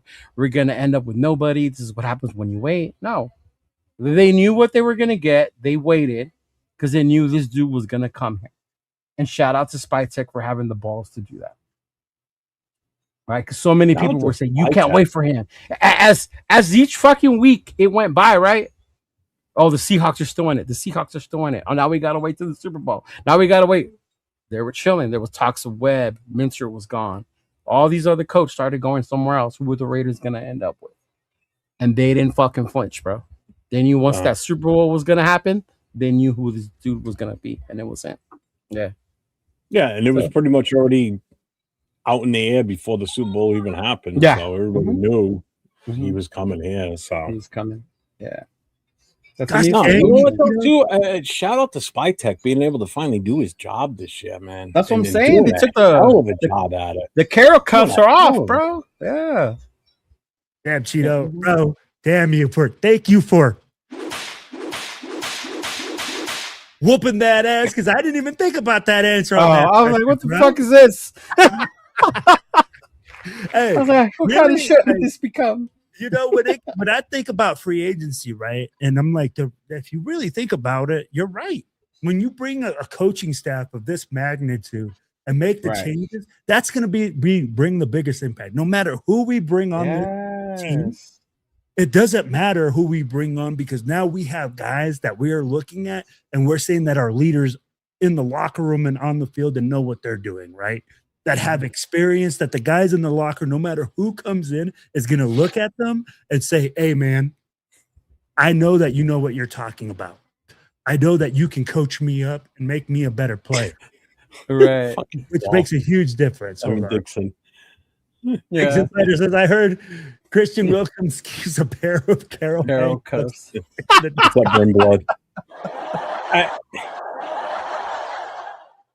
I think the only wild card out of the coaching staff, to be honest with you, is Rob Leonard, because we don't know how he's going to handle this. You know what I mean? Being the first time DC. Mm-hmm. You know, that's I think that's the. I mean, even and not for nothing, even not Spytek, even Kubiak, first time head coach. You know, so those are some uncharted positions right there in the coaching staff. You know, him, the offensive coordinator, the defensive coordinator. You know. But I really do like the salt and pepper that we have on this team, bro. Like when you talk about this coaching staff, what I mean by salt and pepper is you got experienced guys and young. I like. Right? You talk about salt and pepper. You bring in youth, you bring in older guys, and you make them work together. As in Rob Leonard is coming in, he's inexperienced. He doesn't have that, but then you have guys in supporting roles around him. Which for me, that's important. And what did you do that for? Yeah. Because he said salt and pepper. It got me thinking of the song, so I was just singing it in my head. I thought so. Is this dude singing Push It? Oh, man. But, yeah. Cheeto, like I said, man, Me too, Big Luck. When he says salt and pepper, I'm like, what? Is he talking about the mixture of colored and white players? Like, what is he talking about? Why does it have to get racial in here? Some salt and pepper, black pepper, white salt, bro. I was like, Jeff, this is the last time Will produces the show. Jesus Christ. Yeah. Hey, it could have been pink Himalayan salt for all we know, though. He could be thinking that. Man. Oh, man. These dudes, bro. Come on now, man. I'm glad you explained it, though. That's why I asked, wait, what do you mean by salt? No. You know what, well, Jeff, I get it that you're scared. That's good, though. Veterans and young. And then we're going to have the rookies come in. With the younger guys, they're not the older vets, right? We're one of the youngest teams, bro, and that's not always a bad thing. No. And when you do this, it's like this, Cheeto. So when you coach, right, when you're young, man, it's hard. Like my son is going through the experience now. He's coaching. He's learning. He actually called me today.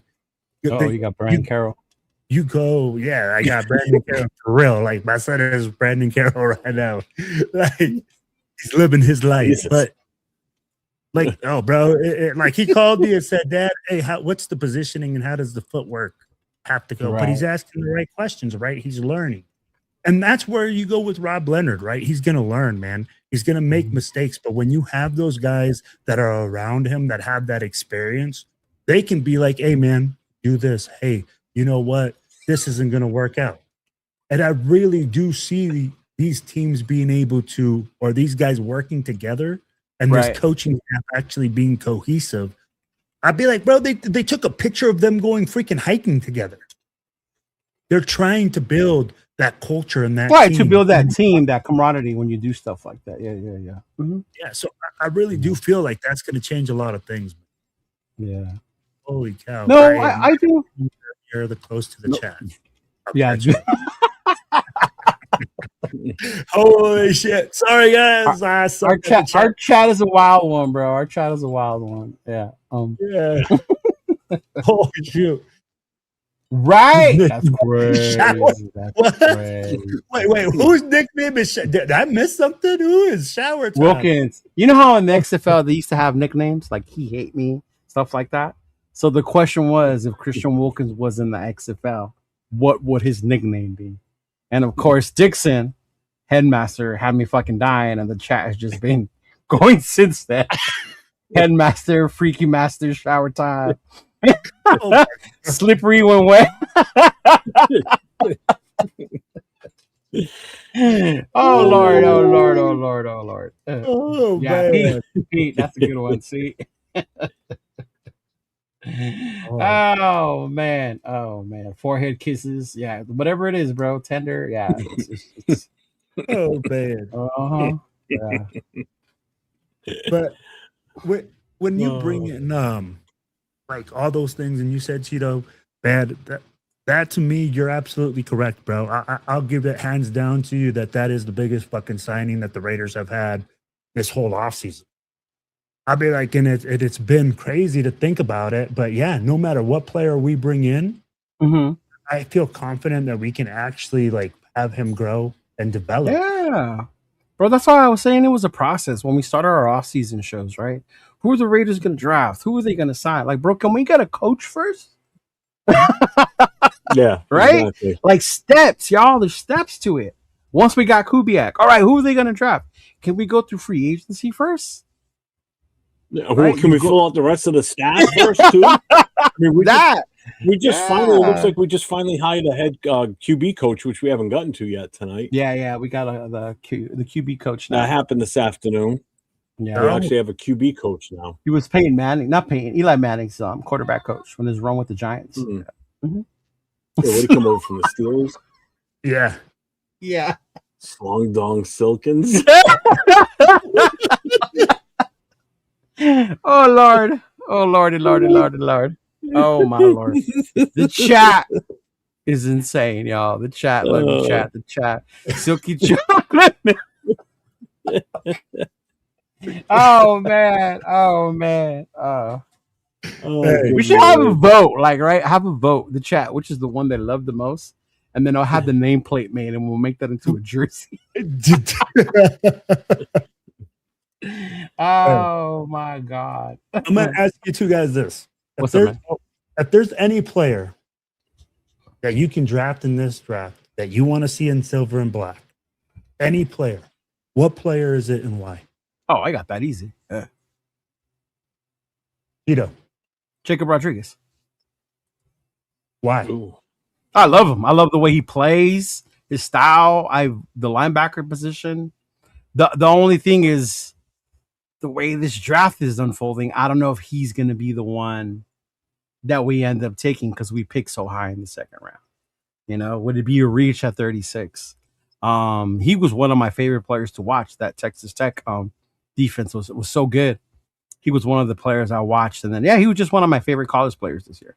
Was Jacob Rodriguez. Obviously, it would be Jeremiah Love because Notre Dame running back, but that would never happen. We already have a running back. But for me right now, the position we're in, I would say Jacob Rodriguez would be the one that I would absolutely love. Yeah. Mm-hmm. Yeah, big luck is leadership. There you go. Yeah. Man, I can't get you to minimize on this screen right now for some reason, Tito. I can't. Jeff, I need your help, bro. I can't get it. I got it.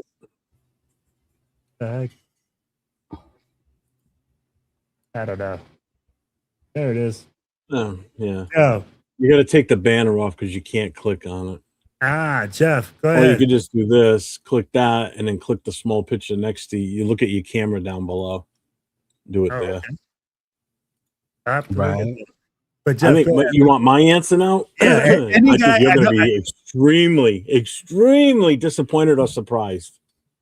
It's the kicker, isn't it? No. No. I mean, it's night and day comparison between the body style on him versus Seabass. So that in itself is amazing. I'm curious. I can't wait to see how you guys. I want Sadiq, the tight end from Oregon. Wow, that's crazy. Okay, you just rated that high. Think of his. Seriously, hear me out now. Just think of his athleticism. Okay, Michael Mayer, unfortunately, would be a thing of the past at that point. All right, because he would definitely be your number 2 receiving option for sure.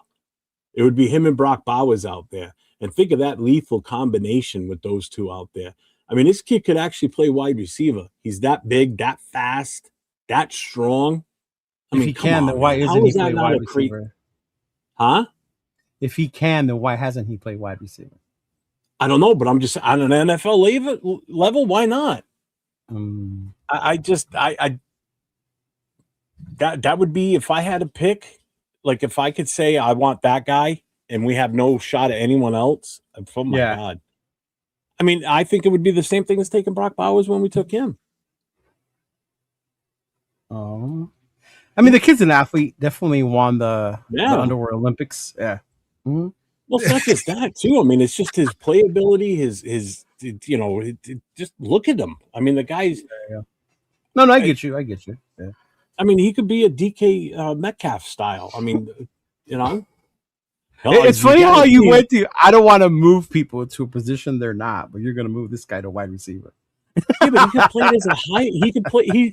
But he could go out there as a tight end and still just I get play you. it like a wide receiver. The kid's an amazing. We've talked about Brock Bowers doing that. We've talked about Jack Besh playing as a tight end too. So what's the difference? I think on those skill positions like that, that's a different take. I think the different with Brock when you do it with an offensive lineman and you keep moving around and fucking with his head, that's different. This guy's a receiver. Brock demonstrated he was that dominant in college. The kid you're talking about didn't demonstrate that in college. Brock, you saw it on the field watching college football. That's why I was saying this motherfucker can do anything. Yeah, that's why. No, but I get it. Yeah. Surprised. Hell yeah, I was. I really was, dude. Oh my god. Yeah. Oh, we could take Jeremiah Love and trade away Genty. What Chad is Nathan? I'm tired of his shit. He's popping around from chat to chat so they don't get him. Yeah, they can't catch him. The thing with him is he's the kid from Oregon is not a blocking tight end. Yeah. So I will tell you like this, right? The guy I would like to see in silver and black. I'm with you, Cheeto. I'm thinking we talked about it with Jeff in another show. Jacob Rodriguez is a guy. Kyler Murray is on the Vikings. Sorry. Yeah, I can't get him. Yeah, Kyler Murray's on the Vikings, bro. Yeah. And draft PPA.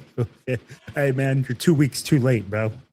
But so I'm with you. Jacob Rodriguez, bro. We talked about it, and I like, you know what? I like his story, right? And people are gonna say, oh, his story, but not just his story. Yeah, I'm not drafting people for good stories no more. But it's his leadership.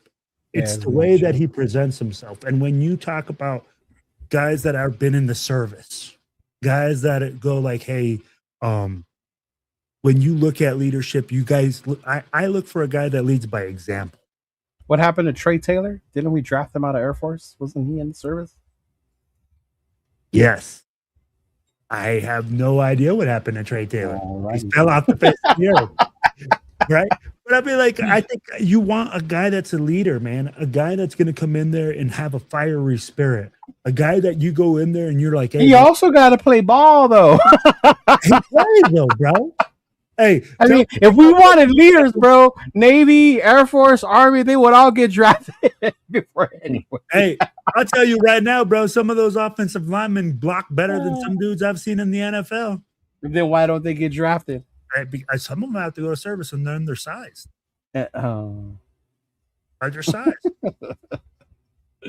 But I'd be like, I think Jacob Rodriguez coming in, bro, and bringing in that fiery attitude and being able to stuff that hole. And that what I like this is too, right? Nakobe Dean, like you said, is coming off injury. Yeah. He's coming back from that. Is he going to be the same guy? I hope so. We don't know. Right. So why not draft the guy in the third? Because they're saying Jacob Rodriguez is falling to the third. No way. Nope, not happening. Bro, some people are putting him not happening. In the third. Not happening. So you don't think he'll slip out of the second? Nope. I'm willing to bet you right now he does not drop down to the third. Okay. Jeff, do you think Jacob Rodriguez will be? He's not the one who brought it up. I'm talking to you. No. I get it. I'm telling you, I think he might be able to slip that far. So, right? So you want to put money on it? I don't want to put money on it. Why do I? See, because you ain't that sure then, huh? I think he's mid-second round. Exactly.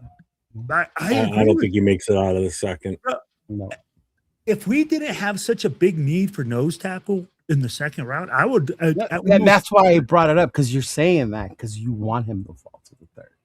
Oh yeah, that ain't happening, bro. But I've seen a couple mock drafts, right? The couple mock drafts that people bust. What did we just say about mock drafts at the beginning? They're not real, I get it. But you see, some people are evaluating him. I saw a mock draft where Jeff ended up with 24 or whatever picks. Right, 28. Jeff? 28. God damn it. 28. Right. But let's be real, man. Like the people that evaluate it, right, and put out their mock drafts, there's some that people have him slipping past into the third. Some people are saying he's a mid-second rounder. Some people are saying he's a late first. Well, let me ask you this. And some people are saying he's a late first. Let me ask you this, Cheeto. If he's more talent for us at 36. If he's available for us in our third round pick, are you pulling the trigger or are you drafting him? Of course. If he's there, you'd be stupid not to. I mean, shit, if Mendoza was there in the third round, I would take Mendoza in the third. But Mendoza going to be there? I get what you're saying, but I'm in like, yo, so you're willing to take the risk on Jacob Rodriguez and say, hey. He would not be a risk in the third round. Absolutely not. It wouldn't be a risk in the second. Probably wouldn't even be a risk in the end of the first either. To me, that's still a little high. Yeah, no, that's way high for me. But I don't think it would be a risk, is what I'm getting at. Oh no, I'm changing my name. I'm going with Sonny Styles. I'm going with the linebacker. No, you already said the tight end. No, scratch that, erase it, clip it. It's not there. Jeff had a ball at the Underworld Olympics. So those are the two names he came up with. I'm just saying. No, I came up with a whole list. I mean, just loved what he saw at the Underworld Olympics. If it's Sonny Styles, oh, the kid was phenomenal. I mean, there's no two ways about it. 28 offensive. Hold on. It was Rieger. Yeah, Rieger was another one too, but it looks like he dropped a bit. See? Says I love mock drafts. I can fulfill my fantasy or my dreams trading back multiple times a day. But all right, guys. There's very few where I've actually taken Mendoza. But my question is this, okay? We talk trade back, right? Everybody's talking like if you have the opportunity to trade back and get more picks. We talked about it earlier. There's only like two teams that are we can really see making a move for a quarterback, right? The Cardinals and probably the Browns. I count 4. You count 4. Who are the other two? I think it's definitely the Jets, the Cardinals, the Browns, 3. Pittsburgh. Pittsburgh. Pittsburgh would probably go all in if they could. I'll tell you right now, Pittsburgh, if Ty Simpson's there when they pick, I don't think he's getting past them. They got to do something. They got to do something. You know what? I can't disagree with you. I think they're going off the curtails of what's his name? Rodgers right now, still, huh? Yeah, he's still holding them out right now. You know, that's the bullshit with it. He's done this for every fucking team, whether he's coming back or not, except for Green Bay. Green Bay just said, "Yep, you're out of here. Bye-bye." You know, Green Bay moved on from him, and you know he's done it in Pittsburgh. Did it last year. He's doing it now. He did it in New York. You know, so it's like, if I was the team, I'd be like, you know what? I don't give a shit what you're doing. We're moving on from you, whether you're coming back or not. You know, don't play these games. You know, don't go on a darkness retreat. I'll let you know in 2 weeks. And I don't even recognize Pittsburgh anymore with McCarthy and what they're doing over there. Like, it's just, it's weird to me. Yeah. Yep. It's like, being held hostage by Rodgers like that, like, I would never have seen the Steelers. You can't do that shit. And that's why you see people saying, "Oh, we should bring in Aaron Rodgers." No, absolutely not. No, not even because of his. I just don't want that bullshit of him holding that over us. Yeah, that's crazy. Like no. Tell you that he should have fucking retired when he was done in Green Bay. Should have just called it a day there. Let me ask you this, Jeff. When we look at all these organizations, right, we call ourselves, we're desperate for our quarterback position. We're desperate for everything, just like the Pittsburgh Steelers are. Why is it that every single name that comes up, as in like a possibility free agent name, we're talking Kirk Cousins now, right? All these veteran names coming up for the Raiders because we're drafting a rookie QB. Because we all think that a rookie shouldn't start because we heard someone say that Brady doesn't want his rookies to start. Pretty much what he just said. I mean, seriously. But wow. So when people hear this, right? Because the thing is now they're saying, oh, if you draft Fernando, if you draft him number 1, do you sit him? Do you start him? What is your position on that, guys? I'll be like, I don't know if you guys would start him from the get, or do you guys bring in a veteran to hold down the ship? I'll take this one first. I'll be quick, actually. To sit here and say, do you start him or do you sit him? I think that all depends on what happens during training camp, preseason. If he plays in those games and he outplays anybody else on this team as at quarterback, then he's earned that right. Shouldn't be hard. No, he earns that right to be the starter. Right. But if there's any doubt where they don't think he's gonna do well as a starter from starting at week 1, then obviously you don't start him. You know, we have to bring in a third QB. We cannot go into the season with, say, AOC 12 starting and him as the backup, and that's it. We need to have a third option. It's not so much a veteran presence to groom for, to groom it. That shit annoys me sometimes. We're gonna draft another quarterback from the FCS. What did we do? Yeah. Draft 2 of them last year? Touchdown Tommy and Ken Miller. Yeah. But either we take another quarterback late in the draft, and that's going to be our number 3 guy, regardless. But for all we know, we could draft a guy like Drew Aller late in the draft, or pick one up and as an undrafted free agent. And my God, what happens if he outshines Mendoza? Everybody's going to have a shit fit, So whatever happens at that point. I mean, if he's good enough to start, then fucking start him. That's what you picked him number 1 for. I mean, if you want to get the true value for your number 1 pick, then I don't see a reason why you shouldn't be starting if he's that good in preseason and training camp and he's doing everything he needs to do and he shows it, then fucking start him. If he doesn't, then you don't start him. I'm not worried about the protection for him right now. It's got a running game. It's got an offensive line that should be a hell of a lot better than last year. Biggest thing, wide receivers. But you won't have to throw much. You'll just be handing it off.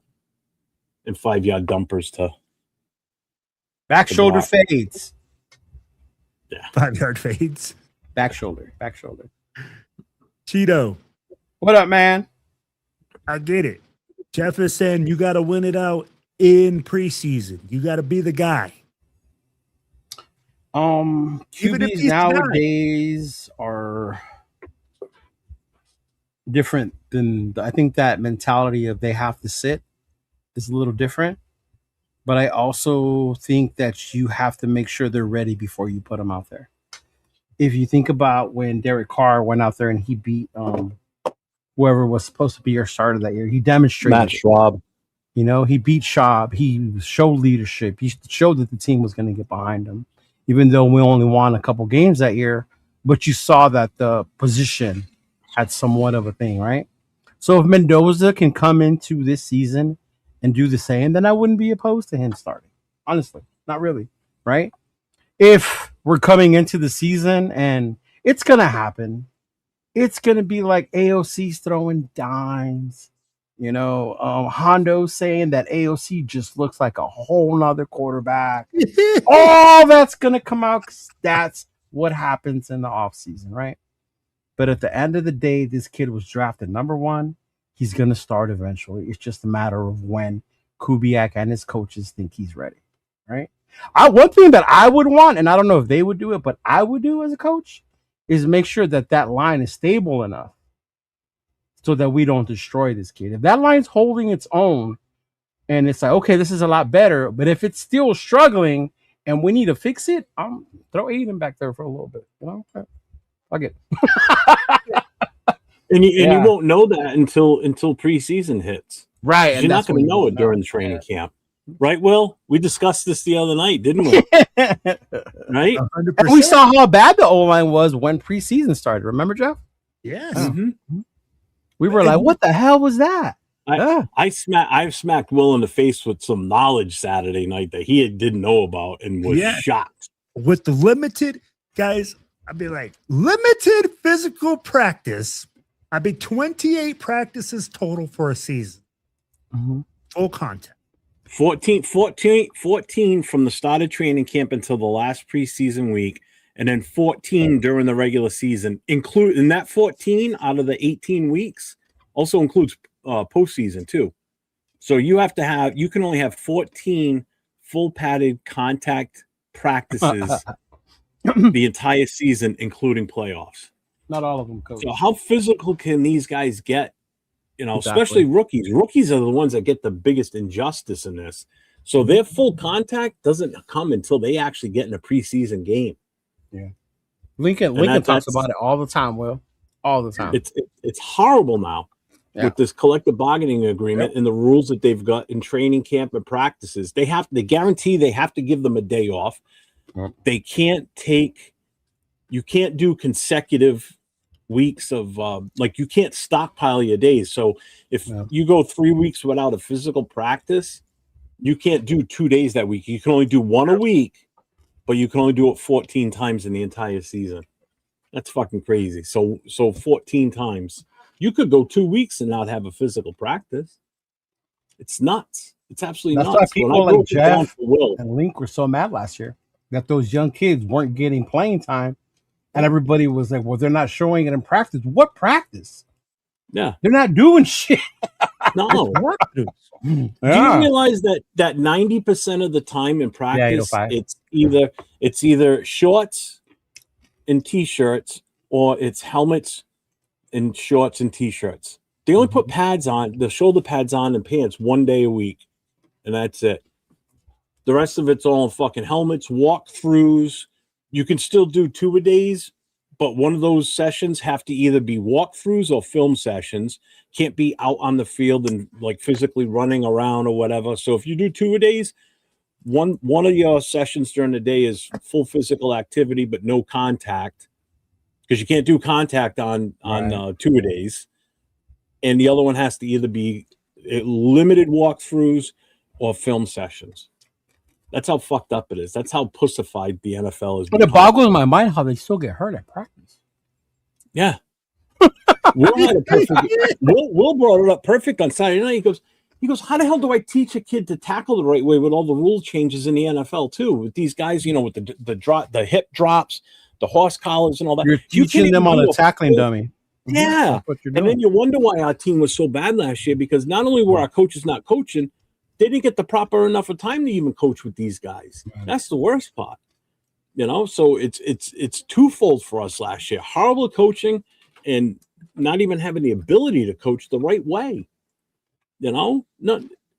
These guys can't even smack each other around. It's aggravating. Did you hear Signetti talk about practices schedule for the week? No.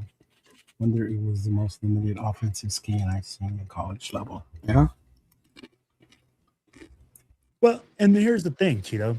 We talked about it. Signetti, isn't that the head coach from Indiana? Yeah, that's from Yeah. Mm-hmm. That's why he's saying it's so simplified. It's so easy that he has to keep it. Guys tearing their fibula, taking notes, watching film. Yeah. It's the Crocs and the slides, y'all.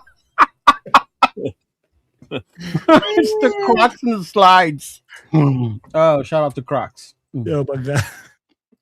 But Cheeto, I'm with you, man. I mean, I want this guy to sit. I want him to, when you put him out there, I want him to be ready. The reason is a lot of guys have fragile state of minds. I don't think he does. But I'm not saying that he does. But I'm saying a lot of guys do. And you have to look at it and say, hey, man, he's not built like the old school. You have to look at it and say, these are new school guys. No players are anymore. That's what I'm saying. I think he's one of the few, though, that is. That's the one thing I do like about this kid. As nerdy and as dorky as he is, to me, he does have that to him. Mm-hmm. And I saw it when he got knocked in the playoffs, when he got knocked by Ohio State, and then when he got drilled by Miami. Yeah. Mm-hmm. And I mean, I don't think it's not that he's tough or anything like that. Now, I don't use the T word. Right. You're going to piss off Jeff. Or mentally tough or whatever. What I'm saying, that dog in him. There you go. There it is. He's a monster. But I'll tell you like this: when you bring in a young guy and he has success, and then sometimes he's going to go through the highs and lows. Mm-hmm. Man, the NFL is fucking brutal. Raider Nation is brutal. I'd be like, for this guy to go. They are if you let them beat you like that. You know what I mean? Yeah. Like, bro, eventually it keeps pounding on you, man.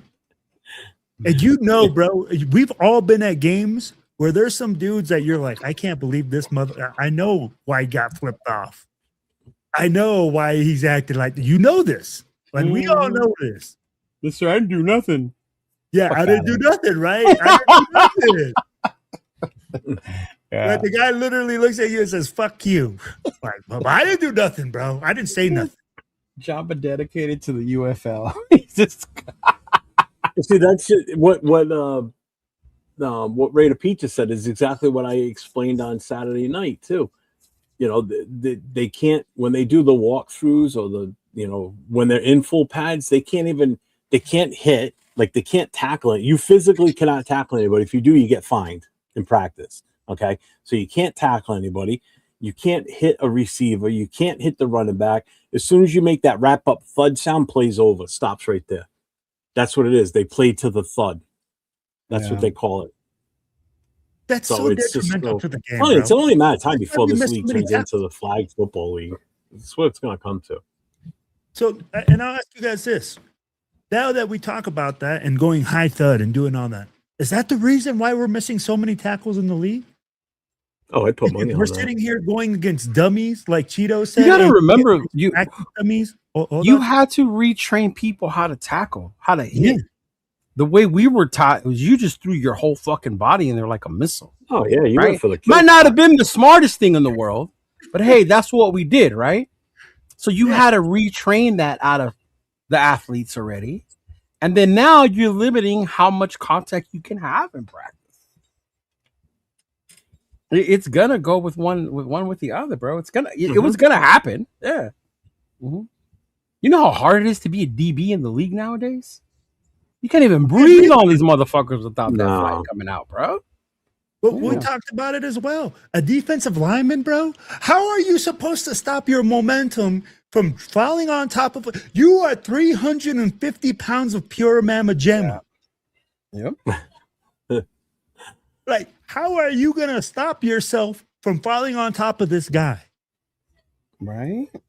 You can't. Like I said Saturday night when you mentioned that, it's like everybody's going to turn into the magic bullet that hit JFK. The other day, I almost fell on Noah. Yeah, I almost fell on Noah, bro, because my momentum was not going to stop me from moving that way. And I was like, bro, if you don't move, I'm about to land on you, dog. Oh, my Lord. Coach wants to know if you played football, Cheeto. Yeah, I did, bro. I played football in high school. Yeah. Mm-hmm. He's so short, he was the kicking tee. Well, you got to remember, the tallest guy on our team was 6'2". That'll tell you that much. So, yeah. Mm-hmm. Says John Billy. We didn't build them that big when I was in high school. The flag football talk on Sunday. Oh, man. Mm-hmm. I played flag football in the Navy for 2 years. Yeah. I played in the men's league. We won the championship that, Yeah, I did the flag football thing in the Navy. So on Sunday, I did something a little special. I went, Dawn and I went to a buddy of mine. He runs a card show organization. It's like the biggest one in the state and actually kind of in New England now. So I ended up picking up some football. I haven't bought football cards in years. So I picked up 5 Ashton Genty rookie cards while I was there. Nice. I get them, and Dawn's like, "Why'd you get those?" She goes, "I thought you didn't like him." I said, "Why does everybody say they don't like him?" Like, there's a reason we say that, Jeffrey. That's all I'm gonna say. Yeah. It's not for nothing. But hey, we put words in your mouth. Yeah, right? Jesus. See, I'm not the only one who said that. So if I'm not the only one who said that, what does that say? There's a consensus out there that you're not a fan of his? No, I never said I wasn't a fan of his. I just didn't like the way that we were going to go about bringing him in. We weren't doing him any justice, and we didn't do him any justice last year. And yes, You're going to have a better 805, year anywhere else. there was a rundown sighting. On Yeah, I Saturday. got the picture to prove it. We He is not AI. Yeah. He's a real person. Yo, that was like my next thing. Yo, Cheeto, Yes. how was your event this weekend, man? I heard you got 90 picnic baskets. Guys, they're still a little short. So if you guys got some time to donate, please make sure, or the Easter baskets. Sorry about that. I was like a Yogi Bear over here. That's what I thought of right away. Was Yogi Bear picnic a basket? Hey. Yeah, bro. He said those cards come in actual Gen-T size. 805 has something against short people, y'all. But he clowns on Makai Lemon. He clowns on Kyler Murray. Yeah. Mm-hmm. Cheeto, you got 90 Easter baskets. You're still a little short. So, guys, if you guys can donate or find it in your heart to help out another guy, hit up our boy Cheeto Linus, man, and make sure that you guys donate to a great cause because my man is out there doing great work. So, tell us about it, bro. Oh, it was fun, bro. We got together in the city of Fontana. It was our Easter picnic out there in the community. It was our South TBH New England. TBH Inland Empire. My boy Mike from Raiders Against the World, and of course Sugar Free. I'm Joe from the Raider Misfits. It was a lot of fun, bro. I brought burgers out there. Your boy was on the grill. Mike bought his little portable propane grill. So I was out there grilling, dancing. You know, it wouldn't be a party without Cheeto dancing, and I was dancing. So I was definitely out there. They had the Easter Bunny come out. The kids had a hell of a time, bro. Each club donated at least 200 eggs. There were prizes for the kids to redeem, bunny bucks. There was an Easter Bunny store. Lots of hot dogs, lots of food. Somebody brought carne asada.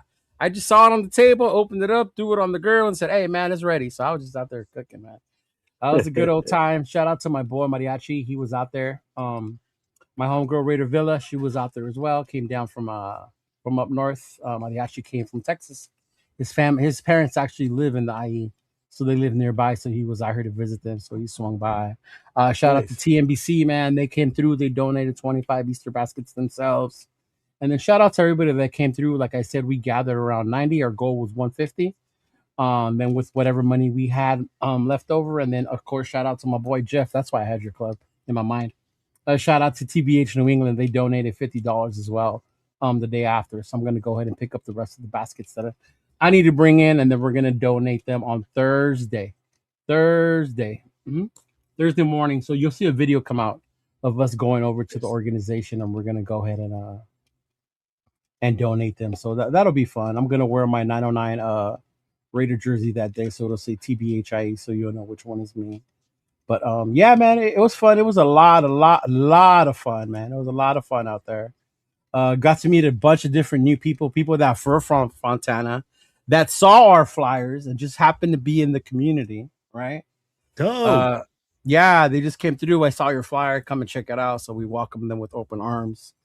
Yeah, dude, shout out to the vendors that donated. We had so much that they donated for the basket that we made. It was insane, bro. The Nation, Pink Kings, Dark Side, Hotheads. It was insane just how big and awesome the basket was. I posted some of the pictures on our TBH website, so check it out. It was out there. It was cool. Look forward to collabing again more with Misfits and with Mike. You know how Mike is. We get along so well. So we're looking at possibly doing a back to school thing come next the beginning of the next school year, backpacks and shit, backpacks and stuff supplies. like that. Yeah, that's a good one to do. Yep. So we're probably going to look into doing something like that, doing more collabs as far as giving back to the community. Shout out to my girl. You know, she was out there making sure that we had everything looked cute for the kids, that the kids had fun. Shout out to the wives and the girlfriends that were out there from the club members as well. They were out there doing their thing. Mike's wife, holding it down in the booth while Mike was running around, getting a generator, getting the DJ. The cord on the generator broke. Mike had to go back to Home Depot and get another one. Yeah. Yeah, bro. So shout out to the girls as well. I saw the pictures that you put up, and then I saw a video. I think Mike put out. He put out a video too of what he captured that day. So you know what? Kudos to you guys, man. That's a great thing you did over there for those kids. That's awesome. I love it. Yeah, it was fun. I love it. Fun. Kudos Doug to you and everybody involved. Good job. Doug did an interview too, so hopefully that comes out soon. Not like that way you guys can see he interviewed us and caught a lot of the footage that was out there. What was going on? Yeah. Mm-hmm. Oh yeah, man! Shout out to our boy Dub Raider for always going out there and grabbing content, man. Yeah, well done, Leo. Round of applause for you and everybody involved. Yeah, I appreciate it. I mean, like, it's really cool to see like everybody doing something different, right? I've seen Jeff do stuff with their club. Now I see Leo going out there and like getting out in the community. And you know what, Leo? This is the first time I've actually got somebody say, "Hey, man, like they saw my flyer and they just showed up out of nowhere." They said, "Hey, they saw the flyer on social media." Yeah. Which for me, I'm like, man, that's and it was on Facebook of all places, so that tells you the age of the people. But yeah. But hey, so those of you who say, "Why do you guys still go on Facebook?" That's why. Yeah, exactly. Mm-hmm. Yeah. Cheeto, so let me. Not everybody's on Instagram. No, not everybody's on Instagram or YouTube, and a lot of people say that. Yeah. Mm-hmm. You had two unique experiences. One, you said, "Hey, man." And Cheeto's really humble, guys. I know I call him the world famous Cheeto Linus. When you ever meet him, I'm like, he's a humble dude. I'd be like, he's really chilled and laid back. But you told me, man, hey, I had somebody recognize me from your show, you know, or from your YouTube channel that they've seen you on YouTube. And two, now you had somebody also see your flyers and just show up. Cheeto, how does that make you feel? How does that make you like, be like, honestly, we're just personalities, right, on YouTube, and how does that honestly it's mission accomplished. That's why we do it. You know, when we come on here and we talk about events, that's the point. It's not for for whatever reason people might think for the clout or all that, but it's to get the word out there about the things that we're doing. Even someone like Jeff, who's all the way on the East Coast, someone like you who's in Colorado, just being able to mention it and then seeing it that way. That's the whole point. So to me, it's mission accomplished. That we're able to do this. I mean, the YouTube thing, it is what it is. We enjoy here. We love talking ball. We talk football with each other. When I've hung out with some of you in person, we do it. That's all we do is talk ball. Especially Bob 805. That's all we do. My girl will be around us. Come back. You guys are still talking about the Raiders? Like, yes, that's all we do. What do you think we do? That's all we do. Right? Like, that's all we do. Yeah.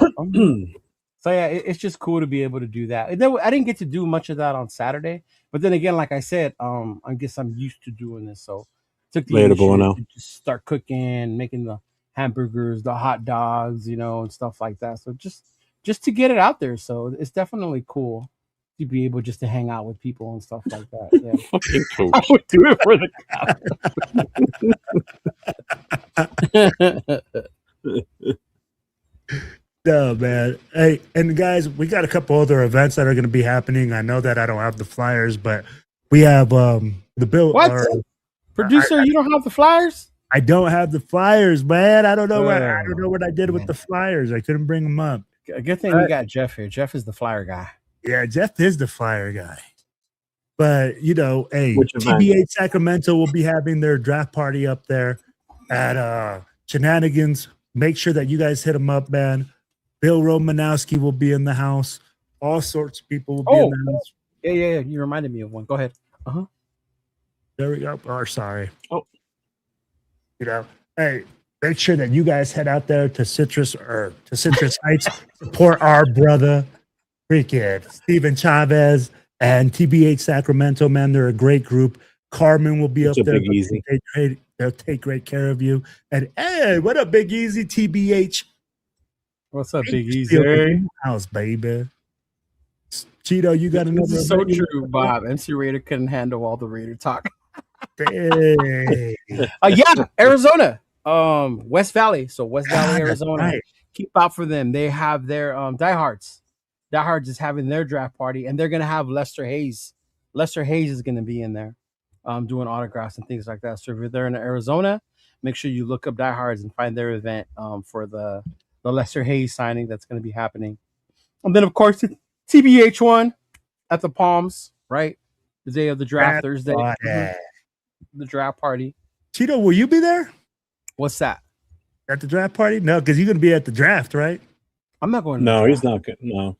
No, you're not going to the draft. Leo just doesn't want to see me in person. I think that's what it's come down to. No, He didn't I come already out told to you, New bro. England. I'm still not working. To the draft. You know how irresponsible it would be. I know. I'm kidding. Jesus Christ! No, I'm trying to tell Wilfredo. I mean, like, why you scolding me, bro? Why you scolding me? I mean, like, you know, I don't know. Like, and who knows, man? The way shit be going on in these airports, they might fucking like lock me up and take me away because of the way I look. Shit. Yeah. Fucking cheetah. Raider Pete. Yeah, there's a bunch of shit to do in and y'all around. laugh, bro, but there's no pal. Get the real. It's real, bro. It's real. The setup, the way I saw a map of it, I don't know if it's 100% word the way it's going to be, but if you look at Google Maps, you look at the stadium. On the east side of the stadium is where they're going to set up and actually have the draft itself. Like that's where everything's going to happen the day, you know, when the actual draft is up and running. On the other side of the stadium, on the west side of the stadium, is going to be like the whole fan zone thing, like all the interactions and everything. Mm-hmm. But Wednesday night at 6 o'clock to 10 o'clock, it's at Mike's Beer Bar, which is literally right across the street from the stadium. Is where they're going to have this big meet and greet from 6 to 10. So I know 805 said that the other night he wanted to scope out everything, but just to let you know, 805, that party is literally right there at the stadium. It's when I say it's across the street, I mean it's legit across the street from the stadium. So be able to do both if you want. Everything should be there. Yeah. But I definitely want to scope it out too, like he was saying. I want to figure out what, you know, like where we need to make sure we know where we're going on Thursday when we get there, so we're not wandering around like a bunch of idiots trying to figure out how to get in the damn thing. Because I need to do as little walking as possible. I'm not pretty walking sure around they that damn have stadium. signs that tell you where to go. Maybe They're don't. not going to expect you to walk around with a compass, which is the east side of the stadium. He said with the compass. Well, anybody that knows general directions be able to tell anyway. That's what you now. We people say I'm on the west side, like fuck, like I carry a compass, bro. I'm on the west side of the building. What's like, the west side? Fuck you, Leo. Go west on Holt. Left or right, bitch? Which one do I go? Follow the sun. There you go, Big Easy. Well, anybody that is planning on going to the draft, the actual physical draft, hit me up. I know 805's going out there. Surveyor's going out there. Chris from Protect the Shield is going out there. Make sure you hit one of us up. We're all going to be out there.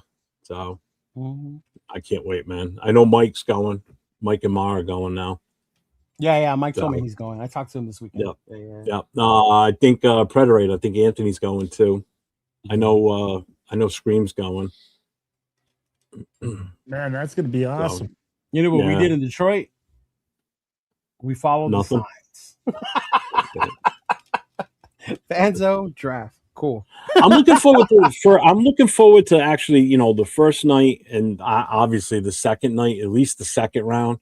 But man, I cannot wait for Saturday. I'm dying for Saturday because we're going to the Hall of Fame. Happier about Thursday and Friday?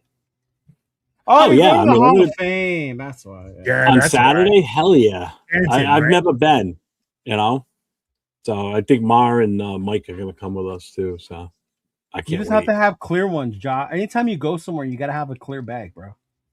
Yeah, wife's got one, so I'm all set. When you there. travel enough, bro, you just know you just bring a clear bag. That's why I have the one from the TBH store. That clear backpack, fucking everywhere, bro. I can even take that into Dodger Stadium and put food in that motherfucker. The good thing for me is I'm going to have my vest on, and I got a million pockets on the inside of that thing, so I'm going to be able to carry everything I need to carry. Bro, I was in the Navy in the 90s, not back when we were mapping shit out with stars. You know, I wasn't sailing with Columbus, dog. He's out there with a sextant. Hey, He's out there with a sextant. Hey, He's out there with a sextant. hey. He's out there with a sextant. Yeah. Stars over there, so we're gonna go there. Where's the horizon right there? Yeah. Shoot. All right, fellas. Hey, TBH Bakersfield has just sent us a message. They have a Bomb Squad Sports times Cataldo's Pizzeria. What is that? They're having a watch party Thursday the 23rd. Start time is at 4:30. Raider Dad? No, this is Bakersfield, California. Oh, shoot. Okay, easy. I see you. All right. Yes, sir. Easy. Tag me on this. Yes, sir. Make sure that you tag our boy Cheeto Linus. And then next, Big Luck already brought this up, man. TMBC will be having their Texas Takeover barbecue starting Friday the 10th all the way through the 12th. I know that this says Saturday the 11th. That's going to be the one big party. They do a whole weekend thing.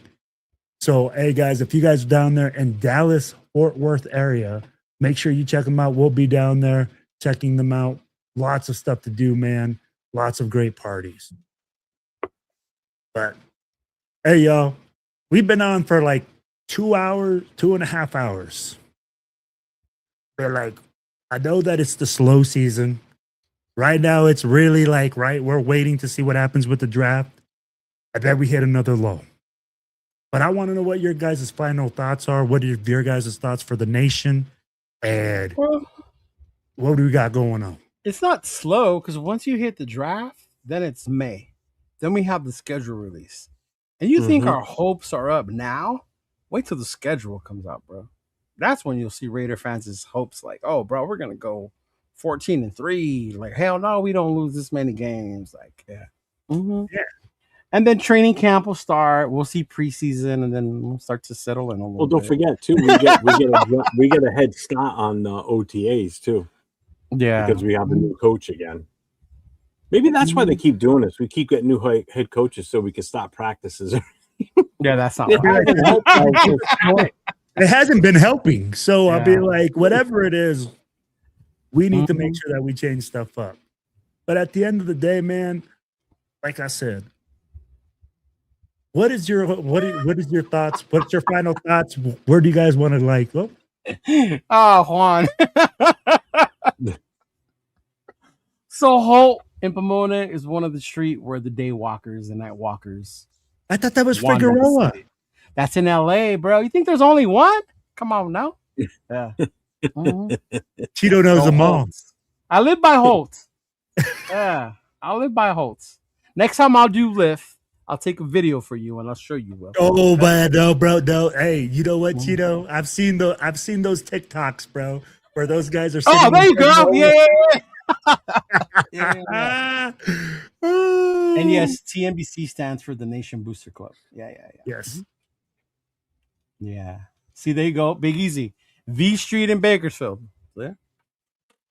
Oh man. Jeff, where the hoes at in New England? No, it's in Rhode Island, bro. It's in Rhode Island. Well, I'm pretty sure it's not in one state because they're so congested. I'm sure it's like an area, right? No, they'd be in downtown Providence, usually on the south side. There you go. South side's always the shitty side, you know. He said always where the issues bro, you laugh, but I was one of those case managers that used to have to outreach on the streets like that. Yeah. Oh man. Yeah. We call them daywalkers. Yeah. Daywalkers. Yeah. So, dude, watch some of the videos from Philadelphia on Kennington Street. Oh my God. Those, I don't know how these people stay standing up and they're still like sound asleep, hunched over. It's hard. It's unbelievable. It's so bad. dude. Well, guys, final thoughts? I need Jeff to stop being so negative so we can be more positive around here. My negativity comes off of Jeffrey. I used to be such a positive guy. And then I don't know what happened. Yeah. You know what it is? It's the chat that turns me negative because as soon as you say something, They pull out the claws on you, like, oh, you can't say that. You can't go. Why don't you like him? Well, I have a difference of opinion, so I feel one way versus what everybody else does. What do you want me to say? And shout out to Dan Orlovsky and 805 for standing 10 toes down on their take that Simpson is the better quarterback. Oh my gosh! Yeah. I don't care what we do for quarterback. I just want to trade out the number 1 pick and get more options. That's my thing. That's all. If anybody knows someone at Mitchell in this, can you tell them to please restock the 2X and the Marshawn Lynch jerseys? I've been waiting since fucking January, and they haven't restocked anything higher than an XL. Oh yeah, Manuel wants Ty Simpson bad too. He's on the tie. There you go, Manuel. There you go. He's a big Alabama guy. Look, you can just look at his logo. Look at his icon. Roll Tide. Yeah. On the Tira. That's a whole other kind of show, dog. That's a whole other kind of show. Dude, Ja Raider, make plans to come out for the Jets game. We're going to New York to play the Jets. We're going to have a lot of festivities going on that weekend. We'll be there. Yeah, why do you tell Ja's going to travel with us this year? He said New York never sleeps. I hope to visit it one day. Looks beautiful. Oh, yeah. That's why I said make plans for the season when the schedule comes out, man. Yeah. My take on everything, or final thoughts, I just stay positive again still. Stop the negativity. If somebody has a dispute with you on what they like for a player or a draft pick, just fucking stop the fighting bullshit, man. Just whatever. I have my opinion. You have your opinion. This person has their opinion. Whatever. Yeah, don't get your opinion sucks. Yeah, I don't get mad if somebody says, "Well, we'll take a Mendoza." Okay, that's fine. Right. Whatever. Shit, man. Sky's blue, but don't sit there and tell me it's black when it's 12 o'clock in the afternoon and the sun's shining. What the fuck? Right. Oh, hey, go watch Hail Mary. That shit was surprisingly cool, bro. I liked it. It was like, what the fuck? I ended up liking that fucking movie. I went to go watch it on Sunday. What the hell was that one? Hey. That's the new one with Ryan Gosling, Eva Mendes' husband. Yeah. Oh, is that where he's in space? Yeah. With The Rock? Yes, with Rocky. Rocky. Okay. Not The Rock, but Rocky. Don't say The Rock. People are going to think The Rock is going to come back. The Rocky character, I guess. Rocky character. Yeah. But hey, make sure that you guys log into 805's Film Breakdown, man. Hey, they do some great stuff on this channel. Is he going to break down Ty Simpson film tomorrow? I don't know. He said what his plan was. 18th to break down film. So I think he's either doing it tomorrow night or either Sunday or next week. My logo is the two fake people on Chat Sports, the Jets fan and the Texans fan. Oh, they ain't never coming on the show.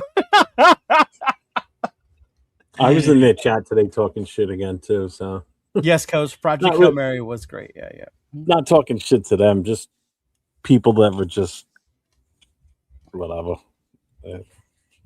And if you're in the surrounding Ontario Inland Empire area, I won't be on the show tomorrow, Jeff. Sorry. MC Raider had a last minute comedy show, so he needed me to help him promote it. So that's what I'm doing tomorrow. Yeah. All right. So it's just Nate. All right. So tomorrow night, folks, don't forget 10 o'clock Eastern, 7 o'clock Pacific.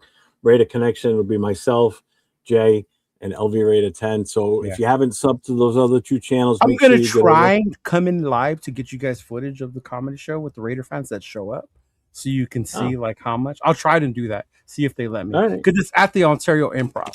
Yeah. So I'll see, because he's not headlining, somebody else is. So if you haven't already, make sure you get over to LV Raider 10, hit that sub, hit the notification. He'll be streaming from his channel tomorrow night, and for Jay, Just Raiders, baby, make sure you do the same. And also, if you haven't yet, get to this gentleman down below here, Cheeto Linus, and do the same for him. He's already over 1,000 now, so good for him, man. Happy for you.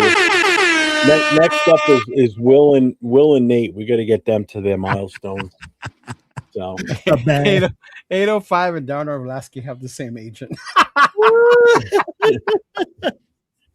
All right, he said film breakdown of both QBs next week. All right, so probably next Wednesday then. Oh, okay. That's usually when they do it. It's a Wednesday. All right. Okay. So, all right, Joe. So I'll give you guys my final thoughts. Hey, at the end of the day, Raider Nation, what y'all need to do is just stay positive. No matter what happens, we don't control this. You have to trust the people that are there in this organization that this organization has put there. And if you do believe in what Spytech is doing and you do believe in what Kubiak has brought to the table, we have to be patient enough to see what they do. Regardless, at the end of the day, it's all about one team. It's all about the Raiders. And we are going to cheer for this team no matter who we select. So what I would tell you is to be patient. And no matter what anybody else says, believe what you want to believe and believe in the players that you want to believe in. As Cheeto says, fan the way you want to fan. That's right. But at the end of the day, it's all about one nation. It's all about one team. The Flock Nation. Oops. Flock Nation. Fuck those guys. It's all about the Raiders, baby. Oh, that was perfect. Hey. 805, we all know how important you are, bro. You should be a scout for the Raiders. You should be there doing everything. Hey, I appreciate y'all for listening in. 805, you ought to do YouTube shows. Yeah, you should. Yeah, you should. Yeah, I think he'd be pretty good at it. Yeah. I think he'd be really good at it. I wonder if you do one every Wednesday. Right? That would be Man. Sunday nights and Wednesday nights are good. Yeah. Those are good times. So if you guys have a chance, make sure you hit up 805. Hey, Raider. Yeah, make sure tomorrow night, War Room, 8 o'clock Eastern, 5 o'clock Pacific.